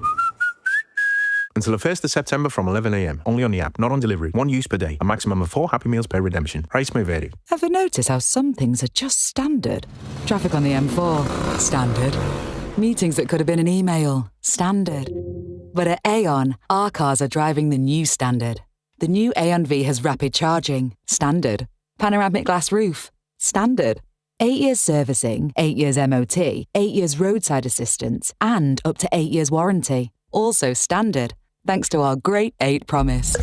Search Aon Auto to test drive today. T's and C's apply. Honestly, I've been putting MTD off. First it was, I'll do it after this job. Then, after some grouting. After sorting the back of the van. After fish fingers and peas. And then I thought, no, just get it done. Get MTD done simply with Sage for free. Just connect to your bank, we'll sort your transactions, then submit your update to HMRC. Search Sage MTD. Cross Question with Iain Dale on LBC. Call 0345 6060 973. 8:33 from Commonwealth think tank, or Commonwealth think tank, I have to say. You have to get the intonation right, don't you? Because it's got nothing to do with the British Commonwealth. Matthew Lawrence is here. We have Siobhan Haviland. She is Director General of the British Chambers of Commerce. You said there are 51 throughout the country. Yeah. I would have thought there was more than that. There are 51 accredited chambers that are the members of the British Chambers of Commerce, and then there are lots of smaller chambers that are members of the bigger chambers. Right, I get you. Very, very straightforward governance process, yeah. And Sam Lister is Deputy Editor-in-Chief of the Daily Express. In chief, does that have a real meaning? I think it's just to give, make me feel important. Excellent. Well, there's nothing wrong with that. And Benjamin Butterworth is Senior Reporter as opposed to Junior Reporter. Nobody's ever a Junior Reporter, are they? I used to have the title of Late Editor, which sounded like I was recently deceased. Oh, dear. So, it's good not to have that question. Indeed. Right, Simon says, is Andy Burnham's hatred of Thatcher's legacy really justified? Sam? Okay, well, where do you start with that? Thatcher's legacy is complicated, isn't it? Obviously, as we've just been talking about, I am from Doncaster, a mining town. That was complicated at all. It was a 100% brilliant legacy. What's not to like? Yeah, you might not get away with that in Doncaster. It was very difficult for industrial towns like the one I'm from. The impact is still felt today, and that is very real. But there is also, the fact that she got a grip of the country after a very difficult decade and made some reforms that allowed the country to then be reborn. So I think it's not simple, her legacy, and you'd certainly find many people where I'm from who would not celebrate her legacy. But I think she did deliver some reforms that we actually needed to get to grips with, and I think the unions were a drag on our success. Matthew Lawrence, of course, Andy Burnham used to be in favour of privatisation, didn't he? He privatised a hospital. Well, we all make mistakes in our youth, don't we? Look, I think in a way, if Burnham's serious about deep reform, he might not sort of love Thatcher, but I think he can learn from her. I think the Thatcher project, whatever you think of it, was deeply successful and deeply strategic and very effective because it followed a number of things. It was sequenced. So there's this famous document called Stepping Stones, where they kind of really set out how we're going to target interventions. The labour unions were one of those. They built towards those conflicts, then they won them, then they moved on. They made sure in things like right to buy that they were delivering material benefits for their constituents so that they could bind in and bring over to the Conservative column voters who perhaps historically had voted for the Labour Party, and combine it with a sense of cultural dominance, this kind of sense of almost Victorian moralism mixed with a kind of social conservatism, but that was a very powerful brew. Now, I don't think he should follow those examples, but I do think there are lessons there. If he does want to change this country, the political and economic reform that he's talked about, he will need to deliver material benefits, make people's lives better. He will have to dominate the cultural life of the country as well. That sense of a nation at ease with itself, open and inclusive, but responding to people's needs. And I think above all, he'll have to be sort of sequenced and strategic. He can't do everything all at once. He will have to be disciplined. He will have to reflect and recognise the constraints we face. But that isn't to say by recognising constraints, you dilute your ambitions. Actually, it's by recognising the reality of where we are as an economy. We are weaker, poorer, and less rich and dynamic than we can and should be. That's how you make progress. So I think, whether I'm not sure he hates Thatcher's legacy. I think there are things around the centralisation of political power and the privatisation of fundamental economic powers, utilities, sort of breaking apart of, industrial towns and their communities, that I think he opposes. But I think about looking forwards, there are lessons about how do you reform and transform a political economy that you can learn from. Siobhan. Yeah, and I think that point about the plan is absolutely right. I mean, he's talked yesterday, things happen so quickly, don't they, about a 10-year plan. And that's really needed. That is really welcome. And, businesses love a plan. We love clarity. We love certainty. And actually someone who talks directly and openly and in plain English and is more about consensus to the nation. And Thatcher's legacy, as we said, that it's a broad church. But if we think about the investment in place, I guess that's what he's, back to your point about Doncaster, Sam, that's what he's thinking about, places left behind. The use of the strategic state in places like, for example, we're going through this energy transition. If you look at places on the northeast coast like Aberdeen and down the northeast coast of England, we do need a managed transition. We're moving away from oil and gas towards renewables. And at the moment, that's not going very well. And we are really at risk of losing huge amounts of jobs from those places like Aberdeen if we don't manage that transition carefully. So I think there is definitely things to be said for a state that can strategically manage massive changes like the move to renewables. Benjamin? I think the idea of hating Thatcher's legacy is trite, because clearly the economy was much healthier at the end of that period than before. And, Tony Blair would be the first to say that when he took office, and New Labour tried to pick on the bits that work. I think one of the problems decades on is that we're seeing the fact that many public services, utilities, the profit was privatised and the risk was nationalised. And we live with that as an albatross these days because, so many basics are now funding dividends to shareholders while we can't get enough water and we can't afford energy. And I think that is a generational mistake. I also think that the questions a leader has to ask are a bit different now. Back then, it was largely class-based. And so you got lots of working class people that will, swear their loyalty to Thatcher because they could buy their council home. Of course, that has done terrible things for the generations that have come after them, both that they can't get social housing, which Andy Burnham wants to fix, and also this obsession with amassing houses and buy-to-rent that means that £500 billion of property is owned by people over 50.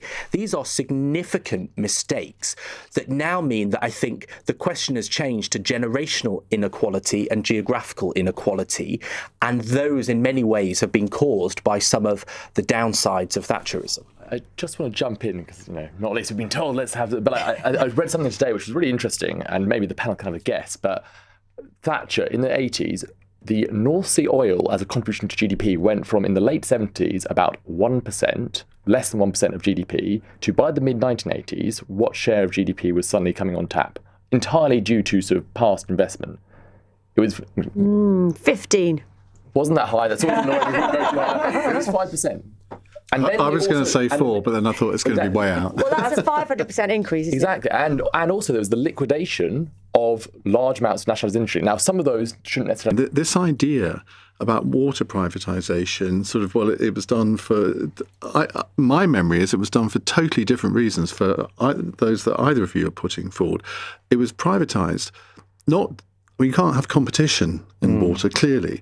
It was privatised because all the Victorian sewers needed to be replaced and the public sector money was just not there to do it. So the idea was, well, if we privatise it, the private sector will come in and invest all this money. For the first 10 years, that's exactly what happened. And then, because of weak regulation, companies like Macquarie came in and asset stripped it, and basically all the money went to the shareholders. But for the first 10 years, it actually worked really well. So as Benjamin mentioned, we have not built a reservoir since 1992.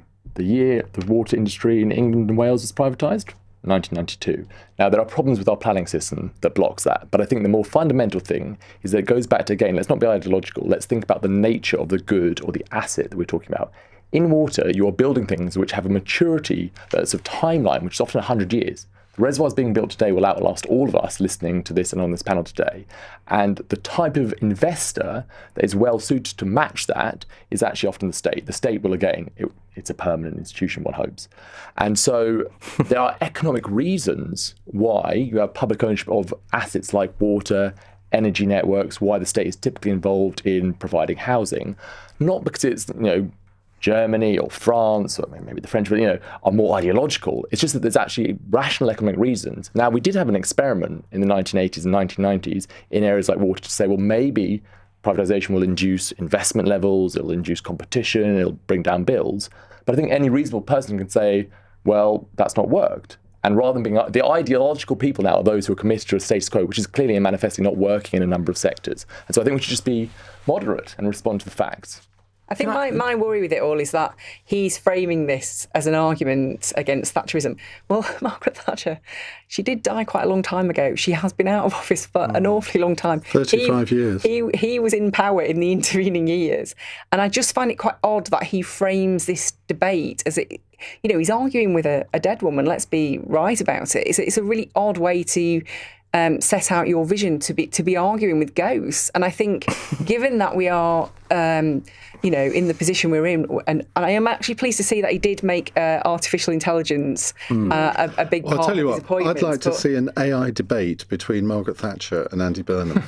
Because somebody somewhere could have facilitated that, I'm sure. Before the end of this programme, somebody will have done that, I'm sure. Right, just before we go to a break, I wanted to do another question, very quick answers on this one. This is from Donna in Canterbury, who says, have there been any missed opportunities in Andy Burnham's front bench, any talent you would have expected or liked to see there who didn't make the cut? Let me give you a starter for 10. Emily Thornberry. I think she should be in government. I think she thinks she should be in hasn't met her government. universally. As well. It would be nice to have some people who ran some businesses Yeah. in there. I mean, people like Jason Stockwood, Officer of Investment, Minister of Investment, excellent. Let's have some more of that because they really understand how to grow the economy. Matthew? Yeah, I mean, on that, like Liam Byrne's obviously started and grown his own. Run a business. I mean, I haven't gone through the list, but I wonder if there's might be much change there. Well, Peter Carr we had, who had worked in a business, but at the moment, I haven't checked the list, but no one springs to mind. I mean, Wes Streeting worked for PwC, if that counts, but that's as near as I can think. Look, I can think of 380 people who think they should have been in the cabinet and are not. I think what's really dangerous is that there's basically all the old guard. It's not the new MPs. And you would expect there won't be a reshuffle intended anytime soon because stability will be essential. So you're going to have a lot of Labour MPs that think they've got 2.5 years left. They've been snubbed for a dream job. And are they going to be disloyal because they don't see what they're going to be fighting for? So there was a couple of new ones, Miata Van Buller and Annelies Midgley. Miata Van Buller, who was a political commentator for many years, so there's hope for us yet to make the cabinet. And worked for and ran a think tank, of course. Sam. I think Emily Thornberry probably was expecting a job, and I think she has got experience, and she actually does have quite a good media game, and so actually she would have been probably a good performer for him. But I think it is interesting, obviously with the Anna Sarwar appointment, bringing in somebody else from outside.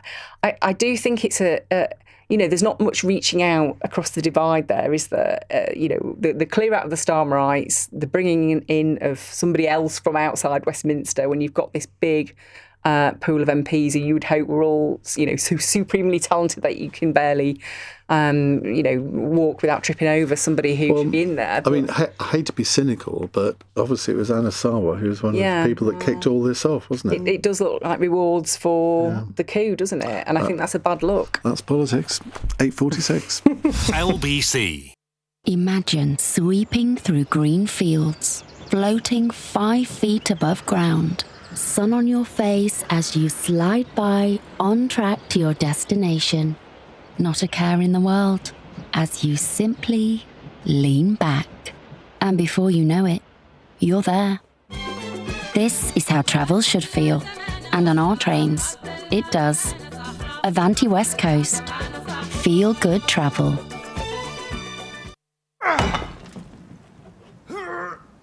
When your husband's got his heart set on making the doer upper open plan, enjoy every thudding second of it.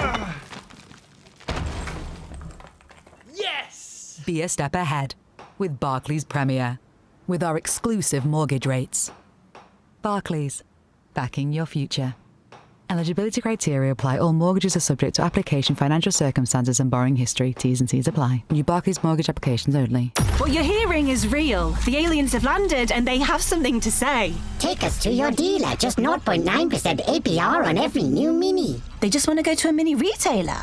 You heard them. Off we go. Make contact at your nearest retailer and get 0.9% APR representative across the entire range with a 25% deposit and 24-month term. Mini UK is a credit broker. Order by 30th September, delivered by 31st December. PCP with Mini Financial Services. Subject to status. T's and C's apply. mini.co.uk/offers. Gals, guys, get this. Primark's dropped their prices on hundreds of our favourites, like pure cotton PJs and men's cosy hoodies from £7, or women's cotton rich jeans from £9, and kids' extra comfy joggers just £3.50. There's only one word for that. Go on, show us how it's done. Iconic! Couldn't have put it better myself. Iconic value like never before at Primark. Cross Question with Iain Dale on LBC. Text 84850.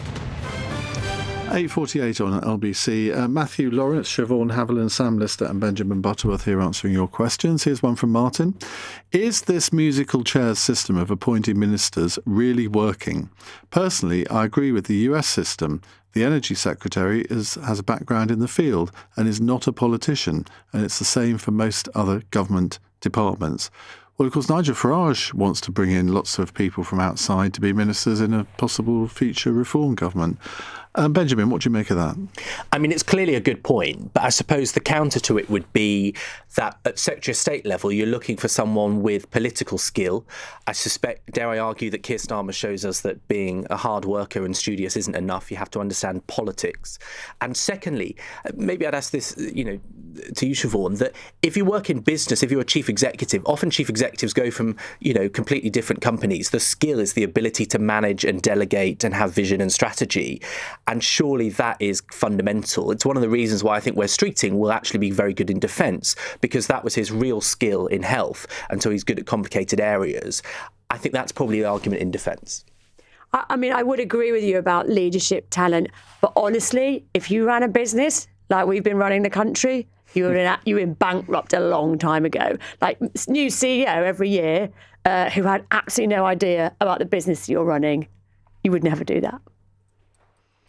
So do you think it would be a good idea to bring in people from outside? Yeah, I absolutely do. Because there isn't a very good track record of business people coming into politics, is there, and being a success? Well, you don't have to bring them into politics, do you? I mean, we have a system where you can bring in special advisors and you can put advisory groups in. I mean, if you're Prime Minister of the country, you can literally ask anyone, can't you? Certainly in the country, maybe in the world, to come and help you. But special advisor roles, compared to a business role, if you're good at the job, the money really doesn't compare. And I mean, dare I say, I think it was the Daily Express's front page that said 12 million on lefty advisors the other day. And I thought I'd double that, because then you might get some good ones.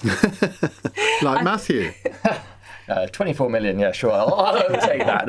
No. Look, I think clearly, that's wealth, but not common. Exactly.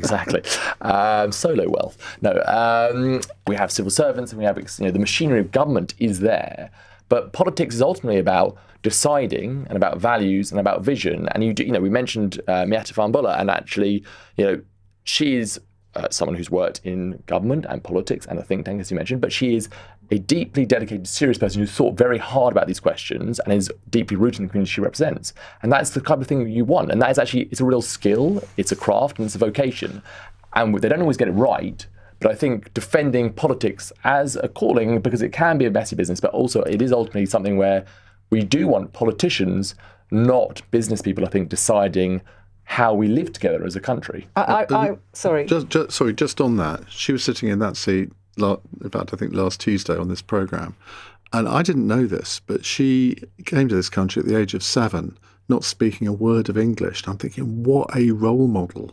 What a role model she is. And I agree with that view of great politicians, because politics is, from my vantage seat, is hard. And look, I would say this, wouldn't I? But as would you, running a think tank, there are lots of talented organisations around the system that you can lean on for support if you don't have an expert, if you're not suddenly an expert in defence or an expert in the economy.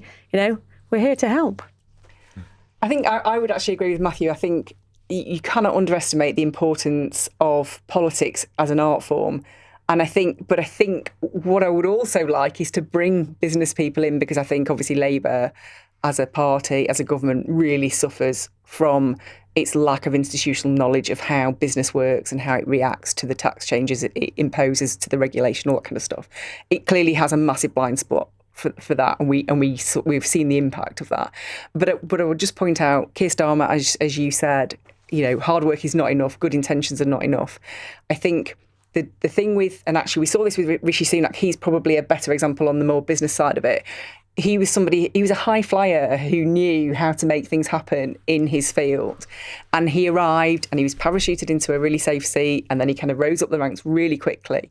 And before you knew it, he was in number 10. Well, the problem is, if you a bit like Keir Starmer, if you haven't had to kind of, grasp your way up that ladder, I think you don't understand the art of politics, because actually it is about the people, it's about party management, it's about how do you get your welfare reforms through when your party is instinctively against it. And if you have not been out knocking the doors, doing the hard work, learning that. And so I think if you bring in business people, they expect things to happen, because that's what's always happened when they've been running their businesses successfully. Right. I hear what you say, but I quote David Cameron to you. He became leader of the Conservative Party after 4 years. And I actually think was a good Prime Minister. He hadn't necessarily done all the hard yards of sort of knocking on doors. I mean, there are always exceptions to a rule, aren't there? Oh, there are always exceptions, but I think if you look at how business people who just get parachuted in fare, we have seen that it's not easy, because they don't get the responses they expect. And actually, Archie Norman being a prime example. And I think we want that experience, and we want that to be brought into the highest levels of government. But I think you have to sacrifice something, which is the job, and do the hard yards. Let's take another question from Dean in Glasgow. Dean, hello, go ahead. Hi, Ian, how you doing? Yeah, look, as we're able to have within the sort of UK, and he's always sort of speaking about the powers should be moved away from Westminster to other regions in the UK, and yet he is against a sort of Scottish independence referendum, even though the majority of the democratically elected MSPs in the Scottish Parliament are in favour of it. Is that not a little bit sort of hypocritical? OK, thank you for that. Well, the Prime Minister spoke with the Scottish First Minister John Swinney by phone this morning, but a government source has told PA Media that when the question of independence was raised, the Prime Minister was quite firm they would have to agree to disagree. It's not something he's focused on, and it's not a conversation that he's interested in taking forward. Sam, this is always going to be a thorn in any Prime Minister's side, isn't it? Yeah, but I think Andy Burnham, he is the Mr. Devolution, and if you want to be the man who gives power away, and also I think the SNP are in such disarray at the moment that I think he can easily bat that away. Siobhan? Well, I don't think those things are mutually exclusive, are they? That Scotland's the most devolved nation that we have, and devolution can continue without full independence, and he has talked about moving power out of Whitehall. I think we just also need to just be really careful, and there's not anything on the Scottish Government, but that the capability and capacity to be able to run devolved parts of the country have to go with the powers that they're given away. Matthew? Yeah, I agree. I don't think it's hypocritical to say you want to deepen, extend and move towards home rule, but not necessarily say, well, that also means you want a referendum on breaking up. Well, no, that's just not where I agree. And I think John Swinney is almost duty bound to say that in his first call to the Prime Minister, because that is the ultimate point of his political party. But again, the challenge will be on Burnham to deliver that, to meet the needs of not just Scotland, but the towns and cities of England and Wales and indeed Northern Ireland, in terms of that sort of pushing power out, real responsibilities, real resources, and then we'll see. And then will there still be a demand for an independence referendum if that is done successfully? I think that'll be an interesting question. Benjamin. Well, nothing is going to anger the caller more than 4 English people saying that Scotland shouldn't be independent. I think it's just a waste of time. We've got fundamental problems. It's not a priority, even if you support it. And just very briefly, there is a businessman now attending Cabinet. Kanushka Karian, the AI minister who will attend Cabinet, was in venture capital for tech, and he's now the AI minister. So there is an example of someone going from business to having that portfolio in government. Yeah. Right, a fun question from Rico in Kingsbury. If you had one government ministerial job of your choice, which one would it be and why? Now, Siobhan, I'm going to hazard a guess. Secretary of State for Business? You see, I thought that you thought I was going to say that, so I'm not going to interrupt. Well, actually, the answer's easy. I would be Prime Minister, because I like being in charge. I can imagine you. Yeah. There's a certain sort of Thatcher-esque quality that you have. I was going to say a compliment. No, that is a compliment. Thank you. Matthew. Well, maybe actually Minister AI, because I'm quite intrigued by this Burnham versus Thatcher sort of play or AI thing that we were talking about earlier. Maybe I'd get the first sighting of that. Do you know anything about AI? Well, as the Minister of AI, I would have to learn quite quickly. Benjamin. I hate to steal it from you, Sam, but I would want to be Culture Secretary. But I'm reminded of when Ben Bradshaw was appointed Culture Secretary in 2009, and he gave his first interview. So it's Culture, Media and Sport it was at the time. And he said, I'm more culture and media, darling, than sport. And I think that's how I would feel about it. But he had great hair. Still does, actually. Still does. Sam. Burnham is going to invent a new number 10 in the north. I'll go and run that. You got to rediscover your northern accent a bit, though. I thought my vowels were quite flat. I've been down south too long. Great stuff. Well, thank you all very much for coming on the programme tonight. Tomorrow's panel includes Reform UK's Global Affairs Advisor, Dr. Alan Mendoza, and the former Conservative advisor, James Starkey, plus LBC's very own Natasha Devon. Now, after the news. The Prime Minister has been clear that this is a country under his leadership that honours our commitments to our international allies and partners. Well, the new Defence Secretary, Wes Streeting, promising today that Andy Burnham and the new Chancellor, John Healey, will take the funding of defence more seriously than Keir Starmer and Rachel Reeves did. Yesterday, a Russian warship fired live artillery rounds less than 50 miles off the Devon coastline, showing that the threat to this country is real. Meanwhile, Kemi Badenoch has today called for the biggest peacetime increase to defence funding that this country has ever seen.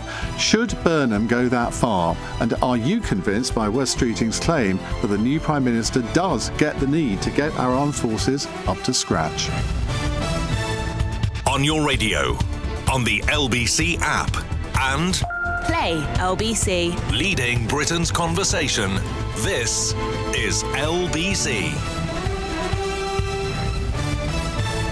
From Global's newsroom at 9 o'clock, a court has been told that Anne Widdecombe was repeatedly hit with a hammer when she was killed at her home in Devon.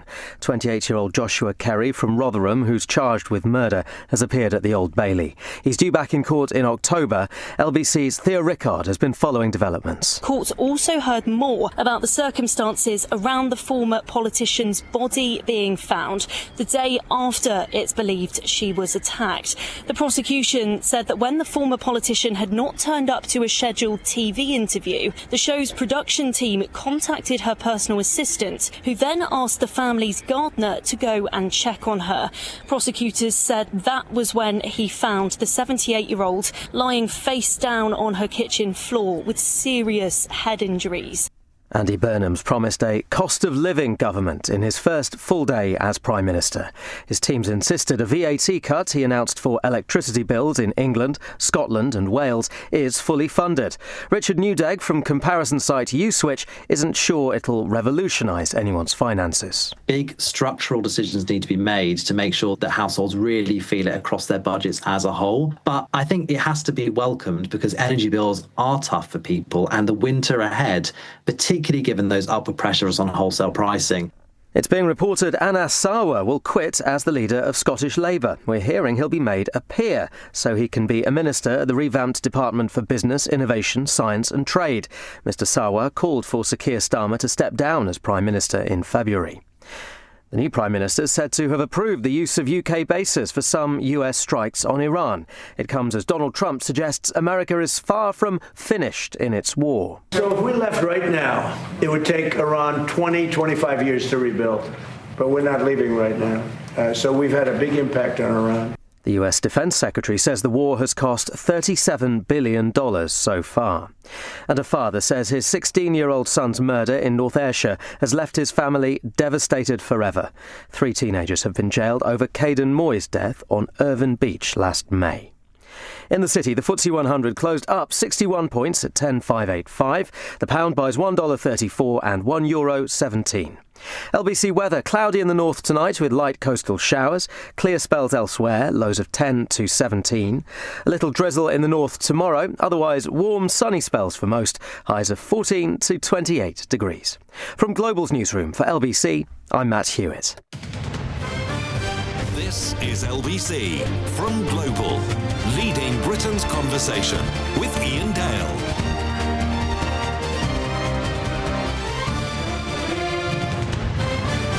Hello, a very good evening. It's 9 on LBC. I'm going to make a prediction right at the start of this hour that defence policy is going to dominate our national discussion over the next 3 or 4 years. We've talked quite a lot about it over the last 5 years, but it's going to rise. I think it's going to rise in people's priorities. And at the moment, I don't think it's anywhere near the top 5 issues that the electorate is concerned about. But I think that is going to change, partly because last Saturday I took part in an evening at Richmond Theatre in southwest London with Matthew d'Ancona, as for a How To Academy event, Matthew d'Ancona and General Sir Richard Barons. And we were talking about my general's book, but the discussion widened out into the current world situation and the threats facing this country. And the audience, I wasn't there, I gave my views, but Richard Barons believes that there will be some sort of attack from Russia on NATO in the next, not really prepared to pay the extra taxes that might be needed to fund extra defence spending, to get our armed forces up to where they need to be to actually fight in whatever way you interpret that word. Any future war is not going to be just about the traditional arm-to-arm combat and by drones and by cyber warfare. And I don't think we as a country have had a national debate on this, but I think we're going to have one. Now, Wes Streeting was a surprise appointment as Defence Secretary, over from John Healey when he resigned. Dan Jarvis, obviously a former soldier, served in, I think, Iraq and Afghanistan. A very capable man, and yet he's gone now to be replaced by somebody who, as Richard Dannett said, I think on LBC yesterday, knows the sum of zero, or words to that effect, about defence. Now, that's not necessarily a bad thing. He probably didn't know much about the health service before he ran it, apart from having been treated for cancer. So when Wes Streeting made a speech today, I think people were obviously quite interested in what he would have to say. And so I just want to play this. This is not an extract from his speech, but about 5 weeks ago, just after John Healey resigned as Defence Secretary and Andy Burnham had been elected to Parliament, before Andy Burnham had been elected to Parliament, my LBC colleague Andrew Marr spoke with Wes Streeting, who made this comment about how Keir Starmer. I'm concerned that what we've seen reported is that the Prime Minister's asked for a blanket 1% across all government departments. Now, that doesn't show me a Prime Minister making choices. That's a Prime Minister avoiding them and just making it a simple haircut rather than genuinely looking and prioritising across government.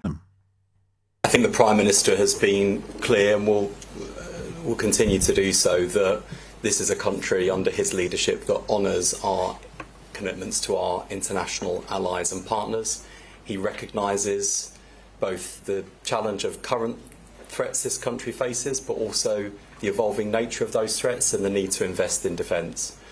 I think one of the enormous strengths of this Prime Minister is, as he leads our country through big domestic, they want to see a government that's on their side. They want to see a government that's able to confront big domestic and global challenges. And they want to know that things will get better. and they want to be able to hope again. And it can be particularly easy in this space when there are the daily threats, the ways in which warfare is changing, to see that through the lens of pessimism and fear, but actually hope is built on strength. And that's why, in terms of the sort of strength of this country, its social fabric and the jobs, the opportunities, the equality we want to see in this country, you don't have that kind of social justice without national security, and the two go hand in hand. And that is a fine Labour tradition going right back to the days of Attlee, Bevin and Bevan, and I think that is the spirit you'll see reflected from this Prime Minister and this government. As to future fiscal events, it's for the Chancellor to make announcements on those matters, but I certainly feel like we've got a firm friend in His Majesty's Treasury.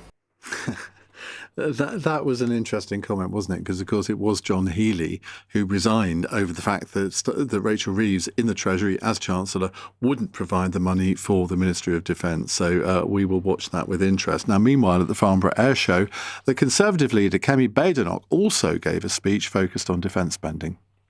Every serious person in this country agrees that Britain requires money, and finding the money requires tough choices.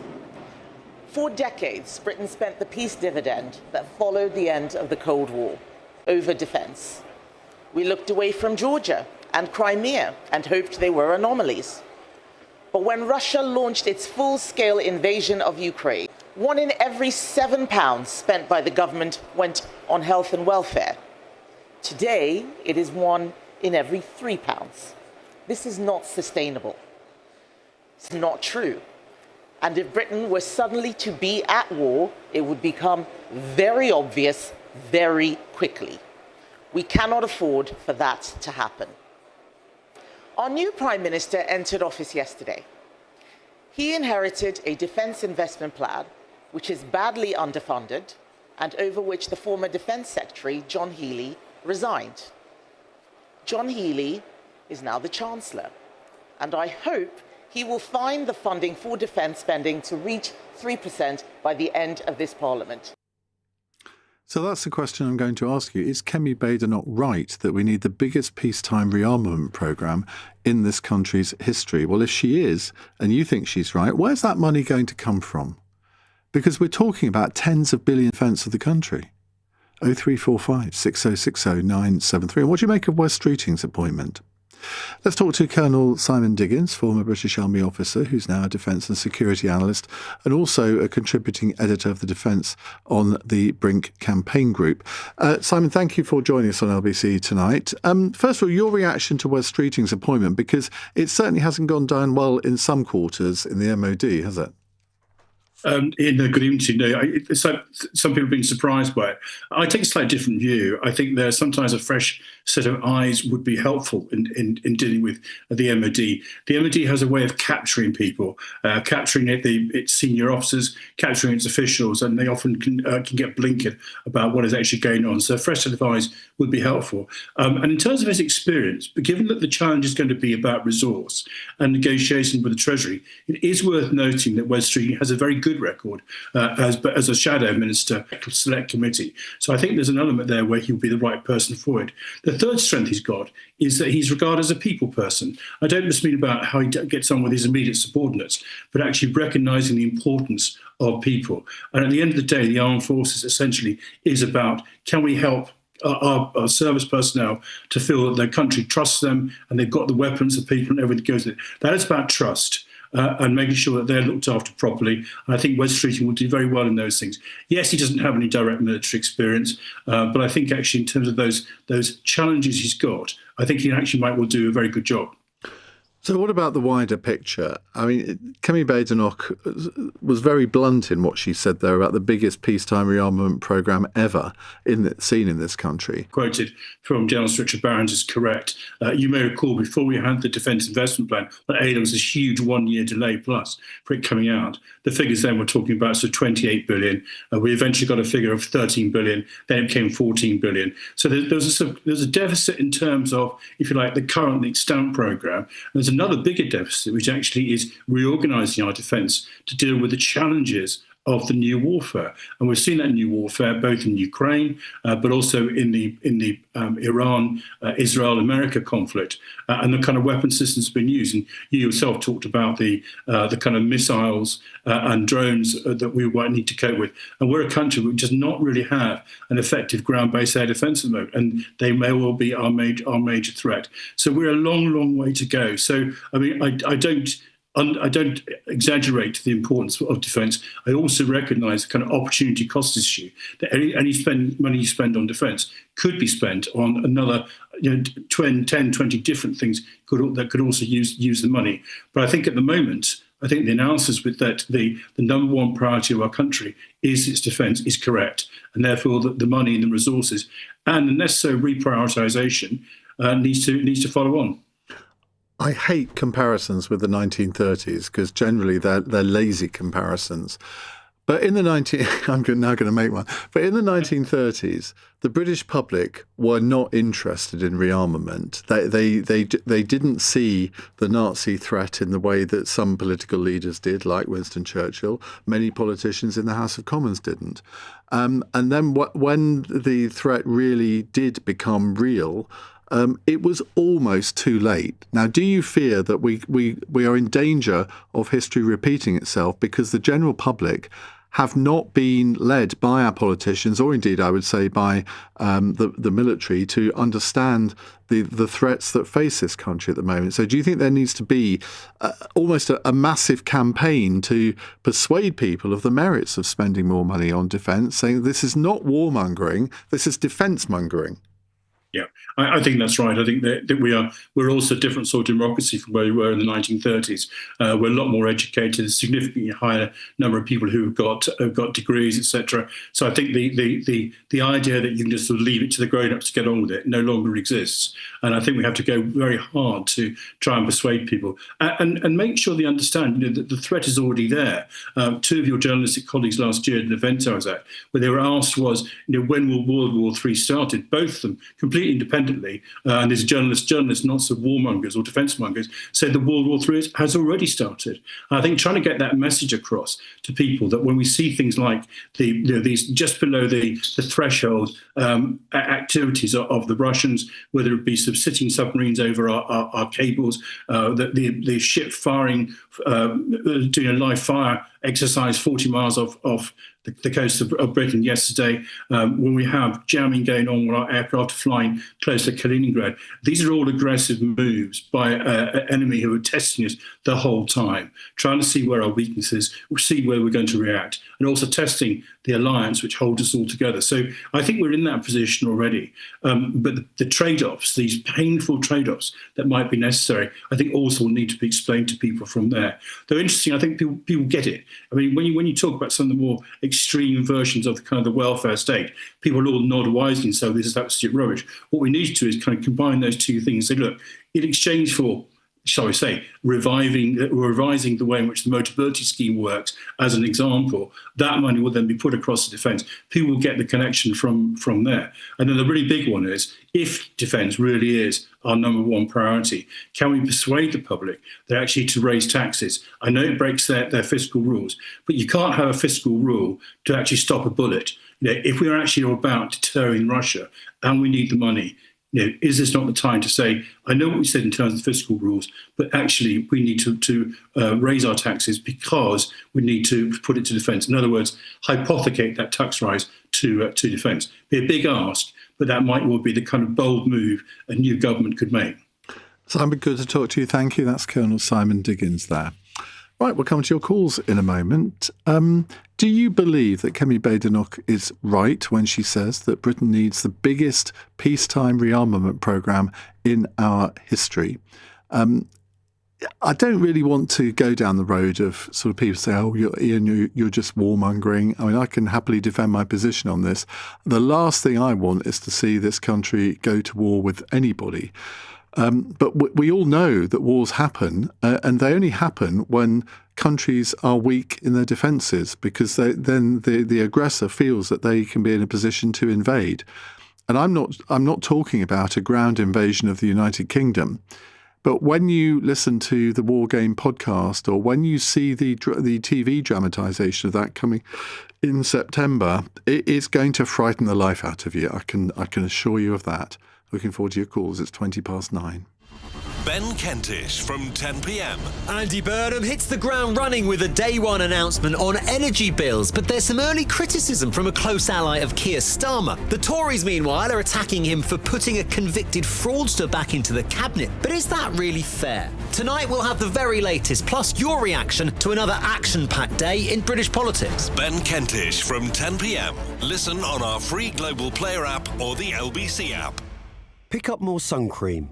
Impromptu picnic. Late night cinema trip.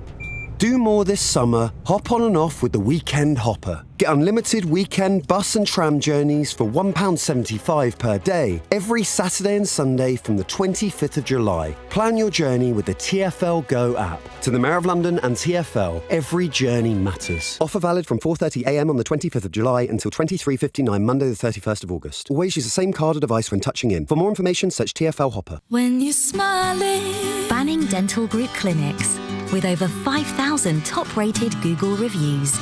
Keep on smiling. The Big Arch just got bacon. More smokiness, more crispiness, more deliciousness. With juicy beef, cheddar cheese, and the Big Arch sauce. Now topped with crispy bacon. The Big Arch just got bacon. Until the 28th of September 2026, served from 11am, subject to availability. Ever notice how some things are just standard? Traffic on the M4, standard. Meetings that could have been an email, standard. But at Aon, our cars are driving the new standard. The new Aon V has rapid charging, standard. Panoramic glass roof, standard. 8 years servicing, 8 years MOT, 8 years roadside assistance, and up to 8 years warranty. Also standard, thanks to our great 8 promise. Search Aon Auto to test drive today. T's and C's apply. Iain Dale, text 84850. This is LBC. 9:22. Now we have some news breaking this evening which does relate to the military threat posed by Russia. Last week there were protests on the streets of Kyiv when the Ukrainian President Volodymyr Zelensky fired his defence minister Mikhailo Fedorov. And Fedorov had fallen out with the Commander-in-Chief of Ukraine's armed forces, Oleksandr Syrsky. Protesters have even threatened there could be nationwide demonstrations. Well, this evening, the president has now fired Syrsky and appointed a replacement, with Russia expected to launch lots of new attacks on Ukraine's energy infrastructure after this summer. This feels like a rather dangerous moment for Ukraine. If you've got any comments on that, feel free to let us have them. Right, well, let's delve into this discussion about the threats facing this country, not just this country. I would say every country in Europe, particularly those that are near Russia. I'm thinking here particularly of the Baltic states. I'm thinking of Poland. I'm thinking of Finland. I'm thinking of Moldova. I'm thinking of, well, I mean, all of those countries that really border Russia, I think now feel under threat. They are all increasing their defence expenditure massively, and they started doing it some time ago. Poland is now spending close to 5% of its entire GDP on defence, and we're quibbling about an extra sort of 0.5%. It's ridiculous. Because although you might think, well, Poland obviously faces a much bigger threat than we do, given its proximity to Russia, the United Kingdom, since, well, I would say probably for the last 10 years, has been, I think, the country most under threat from Putin. He's already carried out a chemical attack on this country. That's what the Salisbury attack was in 2017. So he's perfectly willing to launch an attack on us. And if it's a ballistic missile attack, we have virtually no air defences. Now, I wasn't aware of this until I listened to the War Game podcast, and I don't think many people would be. Why would we be? But it is an absolute scandal that successive governments haven't provided these kind of defences to protect our national infrastructure. And the premise of the War Game is that the Russians launched missile attacks on Britain, which destroy GCHQ. They destroy the Faslane nuclear submarine base in Scotland. They destroy radar communications on the North Yorkshire moors. They destroy the Ministry of Defence building in Whitehall. And there's nothing that we can do about it. There's nothing we can do to prevent other attacks. Now, you might think it's far-fetched that the Russians would do this, but is it? Is it really? And if it isn't far-fetched, then why are we hesitating to spend more money on these kind of air defences? 0345 6060 973. Let's go to Matt, who's a first-time caller in St Neots. Hello, Matt.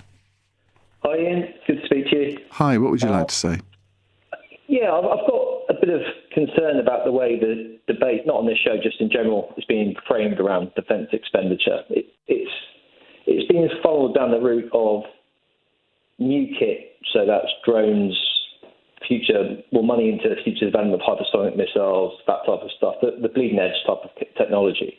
But there is still an overwhelming, about 11 frigates and destroyers currently active after removals that came out of that resulted from the dip released a couple of weeks ago. But of those 11, I don't know, only like 4 or 5 are going to be active, best case. We've got hardly any hardware in the army. By that I mean heavy hardware, so tanks, infantry fighting vehicles, that type of thing. Yeah, it's being replaced, but it's all coming tomorrow. It's all jammed tomorrow, which I think people have talked about before. There's no point going over old ground there. But we've so focused on the future, we failed to see the danger in the medium term. And I know you raised that with the Richard Barron's comments earlier on, but we're so focused on things that, a position we may never get to because we haven't focused on the here and the now and then on the short term. That's what worries me, really. There is still a need for submarines in the future, sorted by AUKUS, yeah, but that's 2030, 2040. The replacements for our Type 23 frigates, a lot of those are not going to be with us until well into the 2030s, when the ones that we've got left are going to be at death's door. They are at death's door now, actually. We've got mine countermeasure vessels being taken out of service now as we speak, being replaced by kit that's not been purchased in significant numbers. We've got motherships for those that are coming into the future, not here now, again. Where does it end, really? There needs to be a focus on the here and now, because we cannot just focus on the bleeding edge technology. There needs to be. This is going to be expensive, and I agree with what you said at the beginning of the call, which is that it is going to dictate the economic and political discourse in this country for the foreseeable future, because I'm not sure this whole 3.5% figure is going to cut the mustard, if I'm quite honest with you. We're probably going to need to go, I hate to use the term, further and faster than that. Thank you. Totally agree with you, every word you've said there. But do you think the British public are ready to hear that kind of talk from our military and political leaders? Well, I think we're up until very recently, we were a relatively polite nation, and we could, I thought, handle debates such as that. But I think the discourse in this country is polarised to a point where people just will put their fingers in their ears. I think politicians are there to govern, they're there to make choices. They're elected to do so.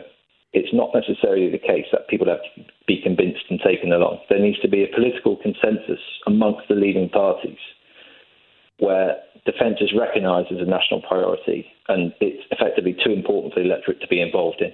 Whoever the electorate vote for, they need to be assured that the party that they vote for, the party that wins, will have defence at the heart of their manifesto, no matter what. So yeah.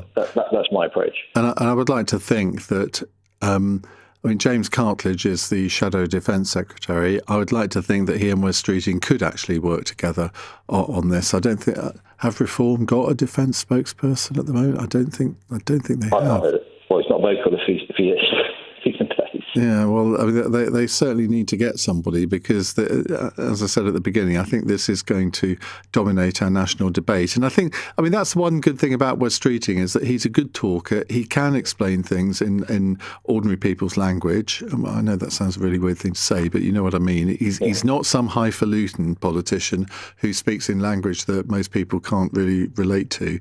So I think he can perform a really brilliant public service. Once he's got to grips with all the issues, and we're going to have to give him a bit of time to do that, I think that he ought to embark on a major campaign of persuasion to persuade us all that any extra money that is found is going to be well spent. Matt, thank you very much indeed for that. Just to say, this Saturday, I'm going to be at the Buxton Opera House in Derbyshire, and I'm going to be chairing a debate between three generals and Colleen Graffy, who used to be Deputy Assistant Secretary of State in the George Bush administration. I've got General Richard Barrons, Major General Tim Cross, and Lord Richard Dannett will be with us too. So he used to be head of the British Armed Forces. And we will be covering a lot of these issues. So it's Buxton Opera House in Derbyshire. If you're there, Saturday lunchtime, love to see you. It's 9:31. Let's get the latest news headlines. And was found dead by her gardener. 28-year-old suspect Joshua Kerry's appeared in court charged with murder. He could stand trial next June. Andy Burnham's promised a cost-of-living government in his first full day as Prime Minister. His team's insisted a VAT cut he's announced for electricity bills in England, Scotland and Wales is fully funded. And Thames Water says a hosepipe ban it's announced today is necessary to protect supplies for everyone. It'll affect its 10 million customers in London, Surrey and the Thames Valley from Thursday. LBC weather, cloudy in the north tonight with light coastal showers, clear spells elsewhere, lows of 10, a little drizzle in the north tomorrow, otherwise warm sunny spells for most, highs of 14 to 28 degrees. This is LBC. Close your eyes, take a deep breath and come on in to Classic FM Calm, LBC's soothing sister station.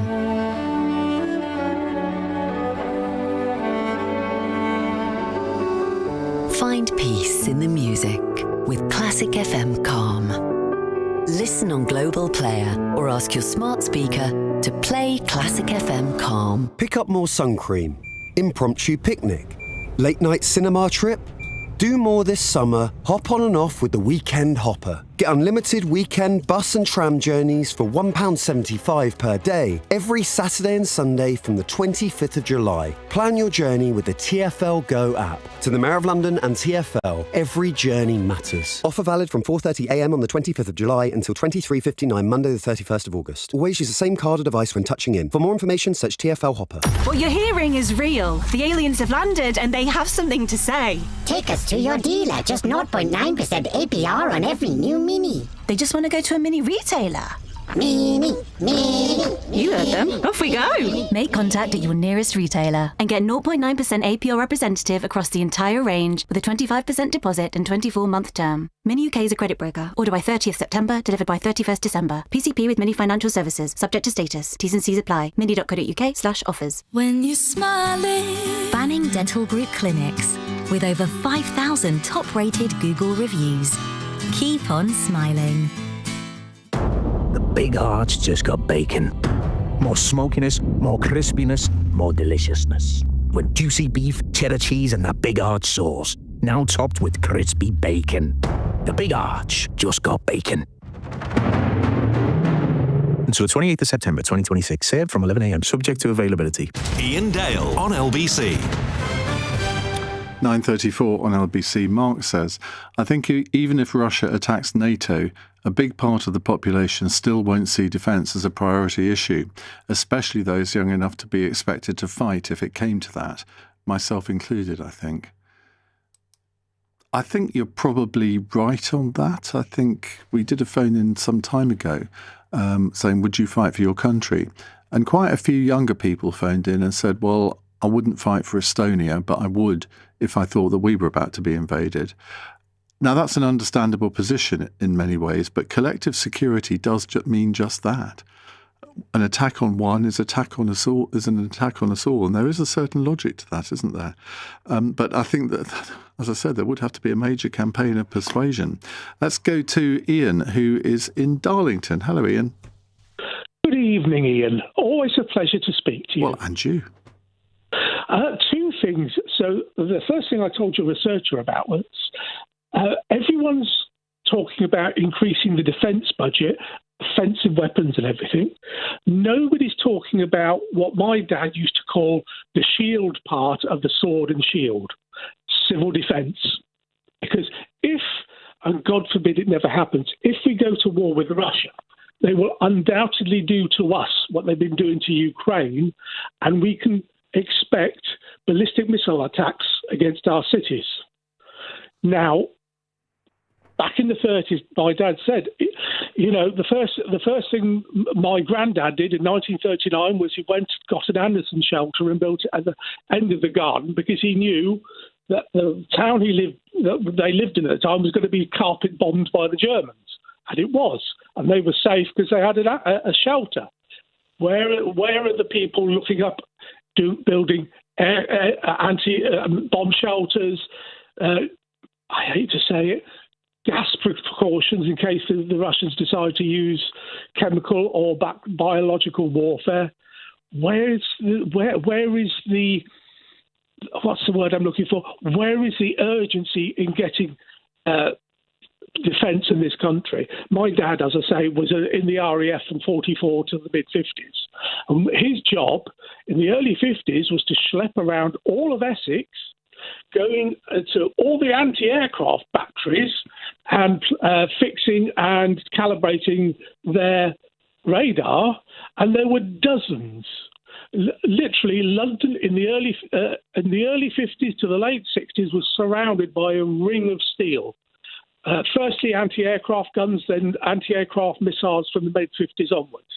And in the 80s, they were just abandoned because there seemed to be, my dad said, there seemed to be this attitude that if we go to war, but also we need to look seriously at sorting out civilian defences to protect our population from attack. Well, I think there's all sorts of things to unpack there. And I mean, what you're effectively talking about is national resilience, because I don't think any of us really understand the consequences of a major attack by another country. And I'm not talking about sort of like Russian troops invading Dover or anything like that. It would be very different to that. It would be, for example, the banking system would be attacked and it would go down for 6 months, which would cause absolute havoc for individuals. It would cause havoc in the economy. They might cut the internet cables to the United States. I mean, how could we live in a modern day Britain without the internet for any length of time? And I don't know what plans government has to counter that sort of thing, but you'd like to hope that there are plans. I mean, they're going to have a big national trial of these things next year, I think, which I think is a good thing because it's not just national resilience, it's individual resilience as well. And I remember some time ago when somebody phoned in and they said, well, Ian, have you got an emergency cupboard? And I said, what do you mean? Well, have you got like a shortwave radio? Have you got £1,000 in cash stashed away in case the banking system goes down? Have you got 50 litres of water? Have you got a month's worth of tin canned food, soups and baked beans and whatever? How long could you survive any sort of national emergency? And of course, like virtually everyone listening, I was thinking, well, this is a bit much, isn't it? This is, what are those people called in America who sort of like preppers? That's it. And I'm thinking, no, this is just a bit over the top. But then the more I thought about it on the train home that night, I thought, well, they've got a point. It's true. I mean, I have a month's worth of cash in a lockbox.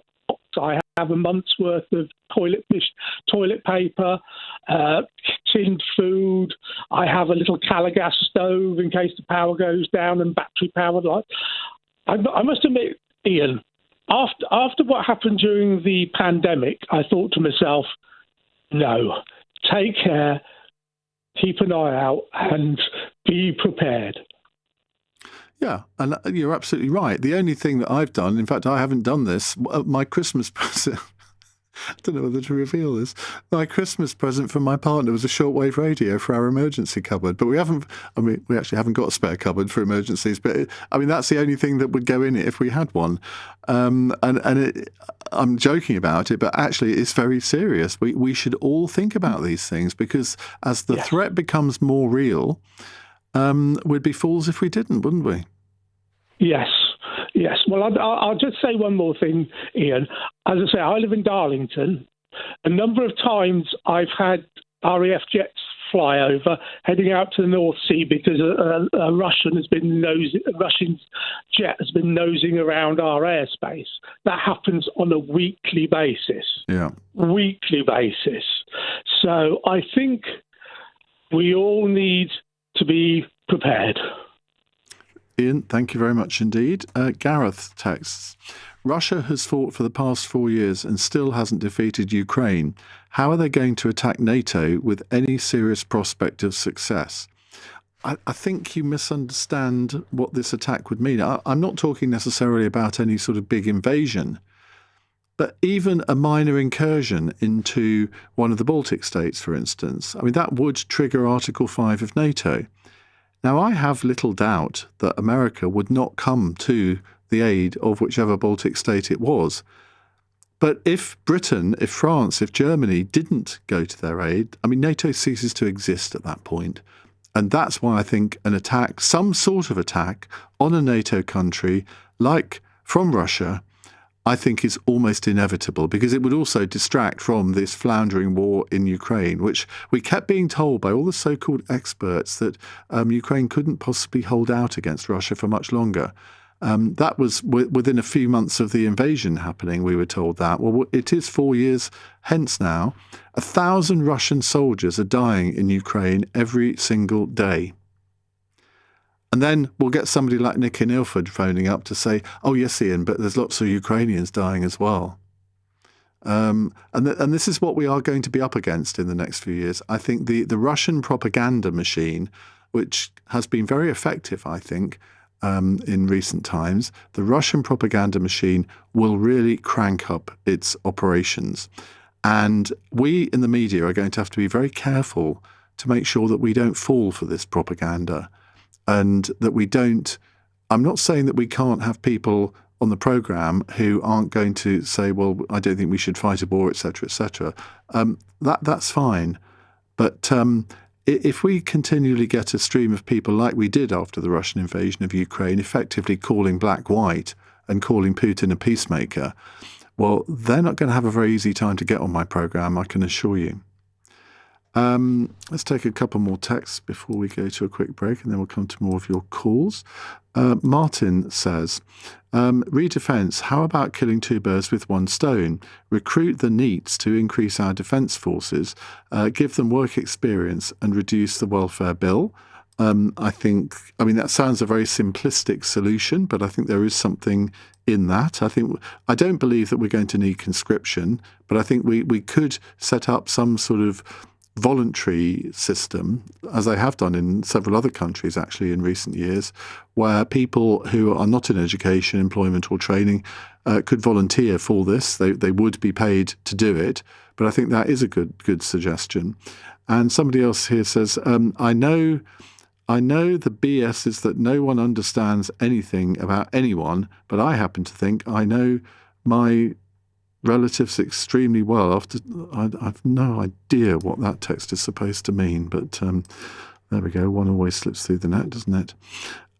This is from Sarah, who says, I feel that extra money for the defence budget should come from overseas aid. The public could get behind this. Well, the overseas aid budget has been dramatically cut over the past few years, both by the Rishi Sunak government and indeed by the Keir Starmer government. So I'm not sure that would actually go very far to increase the defence budget. You could actually abolish the overseas aid budget and you'd only get about, I think it's about £4 billion now. It used to be 13 billion. It's now down to a fraction of what it was. So not sure that really stands up to scrutiny, Sarah. And this one says, from Branko, If all TV and radio presenters in surrounding countries around Russia have the same attitude as you do, they must be screaming to their people to go immediately to nuclear bunkers. Nothing like a stupid tweet to read before the break. It's 9:45. Coming up at 10 on LBC, Ben Kentish. Warnings today that more rich people will leave Britain if Andy Burnham jacks up their taxes even more. Should the Prime Minister do it anyway? Plus, why Donald Trump has been accused of his most corrupt act yet. Ben Kentish at 10. Listen on our free Global Player app or the LBC app. When you go abroad, everyone knows the best way to make yourself understood is to say everything in English, but louder. 4 beers, please, garçon! Just like when you amplify your advertising with radio. 40 million listeners every week get the message. See radio differently at radiocentre.org. Go all Irish to France with great low prices. With Irish Ferries, you can for less. Irish Ferries, see travel differently. T's and C's apply. Ever notice how some things are just standard? Traffic on the M4, standard. Meetings that could have been an email, standard. But at Aon, our cars are driving the new standard. The new Aon V has rapid charging, standard. Panoramic glass roof, standard. 8 years servicing, 8 years MOT, 8 years roadside assistance, and up to 8 years warranty. Also standard, thanks to our great 8 promise. Search Aon Auto to test drive today. T's and C's apply. Gals, guys, get this. Primark's dropped their prices on hundreds of our favourites, like pure cotton PJs and men's cosy hoodies from £7, or women's cotton rich jeans from £9, and kids' extra comfy joggers just £3.50. There's only one word for that. Go on, show us how it's done. Iconic! Couldn't have put it better myself. Iconic value like never before at Primark. Honestly, I've been putting MTD off. First it was, I'll do it after this job. Then, after some grouting. After sorting the back of the van. After fish fingers and peas. And then I thought, no, just get it done. Get MTD done simply with Sage for free. Just connect to your bank, we'll sort your transactions, then submit your update to HMRC. Search Sage MTD. Iain Dale on LBC. Text 84850. 9:48 on LBC. Right, let's go back to your calls. Michael is in Rains Park. Michael, hello. Good evening there, Ian, and I'm glad that you're covering this topic, and it's a timely occasion for you to publish your book, The Generals, and I'm very much looking forward to reading chapter 50 on von Manstein by producer Chris Humphreys. Chris is clapping you. I think he will now allow you on the programme every single day for that. Right, yeah. Priority caller now. Unfortunately, if Corey was in the gallery at the moment, he'd be giving me a red card for a book plug. Right. Oh no, it's a red card. Well, it's interesting that the biggest prepper on LBC is the great Clive Bull, who I believe has a collection of Fray Bentos pies. Oh my goodness, how disgusting! Simultaneously, thinks that there's an element of scaremongering in this whole defence debate, but I believe that in senior people like General Sir Richard Barrons are outlining the threat as he did on Saturday night, I think that you have to take notice. And I mean, I don't know what the nature of the attacks on this country or other allies could possibly be, but it seems abundantly clear that after Britain lost its status as world hegemon in the late 1940s and we were completely broke, our military went downhill, and then we had the peace dividend after the Cold War, and our defences now lie in a pretty precarious state. And attending the talk on Saturday night got me listening to this War Game podcast, and it seems one big threat, one big problem about this situation is that between a sort of preliminary attack on this country and us having to rely on our nuclear defences, that timeline shortens when we haven't got very good defences. And I believe that it's not just investing in defence for an attack on this country. It's also, I mean, we're in a very fortunate position having the biggest military power as one of our key allies. And we can't take that for granted. We need the special relationship to be special on their side. And I think the best way of achieving that is by being a big military power ourselves, and by not taking our defences for granted. Somebody's just texted to say, "Evening, Ian. This is all very gloomy." And I get why people think that. And it's the sort of thing where you don't really want to have the conversation because it can be quite frightening. And I'm trying to be really careful not to indulge in scaremongering here. I'm trying to deal in realities. And I think we have to look at this in the form of insurance.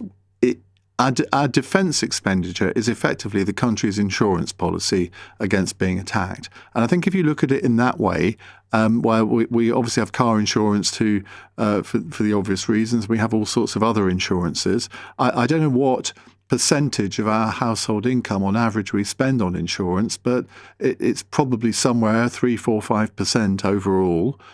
And I think that's how we have to look at our defence expenditure as a nation, and not view it as something where, while we're buying all of this expensive military equipment, we may never use it. But that is what insurance is all about, isn't it? You hope you won't have to invoke it. Absolutely, and it's also the case that defence investment can have some good and productive civilian uses as well. When you look at the internet, microwave, GPS, and all that kind of thing. So I don't think that you can say that it's wasted expenditure. And as you say, if it's an insurance and it's a deterrence, and the best way of guaranteeing our security is by having that high military spend. Well, Google AI claims that the total of insurance that we normally spend as a household averages around 1% or 3% of a standard household's gross income, depending heavily on car ownership and property value. But then, of course, if you buy a more expensive house, if you buy a more expensive car, that percentage is going to increase. So I don't think having 3% expenditure on defence by 2030 is outrageous at all. I personally think it should be more than that, but that is maybe a debate for another time. Michael, thank you very much. Let's move on to Tom in Southampton. Hello, Tom. Hi, Ian. Hi. I wanted to say that if the UK does need to increase its defence spending, but it needs to have an overall spending strategy. Currently, the UK military is kind of spread too thin, considering our position in the world. We like to imagine ourselves as sort of a big continental power, when actually what we are is we're fundamentally a naval power. We're an island nation, so we have to be. There's a really good academic who you should look into called Sarah Payne. She's from the Naval War College, and she's done really good work on basically the economics of grand strategy. And from what we can see in Ukraine, grand strategy is tending towards basically a form of economic warfare. Ukraine's greatest success has been their ability to maintain stagnant defensive lines, make every inch of ground cost, and then use long-range drones and naval power through long-range drones to disrupt the Russian economy. Russian debt is through the roof, their interest is through the roof. This is the kind of warfare you need to wage. The days of marching through people's territory, making them capitulate. It doesn't exist anymore. It won't happen. No, but ballistic missile warfare can happen, and it can happen very easily. Exactly. But I agree with the general point that you're making. Sort of warfare nowadays is going to be very different. Now, if you're invading a country that's on your borders, obviously there is a role for traditional warfare, and we're seeing that in Ukraine. But you're absolutely right that what the Ukrainians are doing is, I think military historians for the next century are going to look back on this conflict with a huge amount of interest. And you look at what Ukraine did today. Was it 400 drones attacking Moscow? It's from a grand strategy perspective, it's absolutely perfect, because that's the perfect Ukrainian strategy for a war like this. You disrupt the Russian economy, you disrupt the consensus behind war, which is everyone in a country, as long as they have a positive or neutral approach to the war they're involved in, the country waging the war is largely fine. The second they edge towards a negative view, that's where you fall apart. Those are the kind of wars we're going to be fighting. Even Ukraine, which is in a continental war, doesn't need to fight a continental war. They keep their continental strategy stagnant and static, maintaining strong defensive lines till they can economically cripple Russia. I mean, if Britain wants an up-to-date strategy, it needs to basically heavily invest in a navy, because that is our primary line of defense traditionally, and it needs to heavily invest in air supremacy through traditional aircraft or drones. With long-range drone capability, the United Kingdom could cripple the economy of any country it wanted, and can sit pretty with a navy around the island doing absolutely nothing. Well, this is where I'm not qualified to comment, because I don't know what our drone capacity is. I don't know how many drones we're building compared to other countries. But if we're not building many, I mean, I would suggest that ought to be West Streeting's number one priority, to make sure that our drone capacity is up to scratch. It's getting better. Our real strength at the moment is in our anti-drone warfare research. The United Kingdom is very, very good on that. Obviously, second place to the Americans, because they're filthy rich and they can do what they like. But in terms of comparable powers, we do very, very well on anti-drone research. We've got the Dragonfire weapon system, which is very, very cool. It needs some integration at the moment, but it's very, very good. We've got a really good set of cards in terms of grand strategy. We have no land borders, apart from Ireland, but they're an allied nation. You know, we have no land borders. Up to a point, because they're neutral. Well, yeah, but neutral countries in large-scale continental wars usually find themselves forced into a position of, closest friend rule. Yeah. Well, Tom, listen, I'm tempted to hereby appoint you LBC's new defence correspondent, because I think you've informed us all with that conversation. Thank you very much indeed.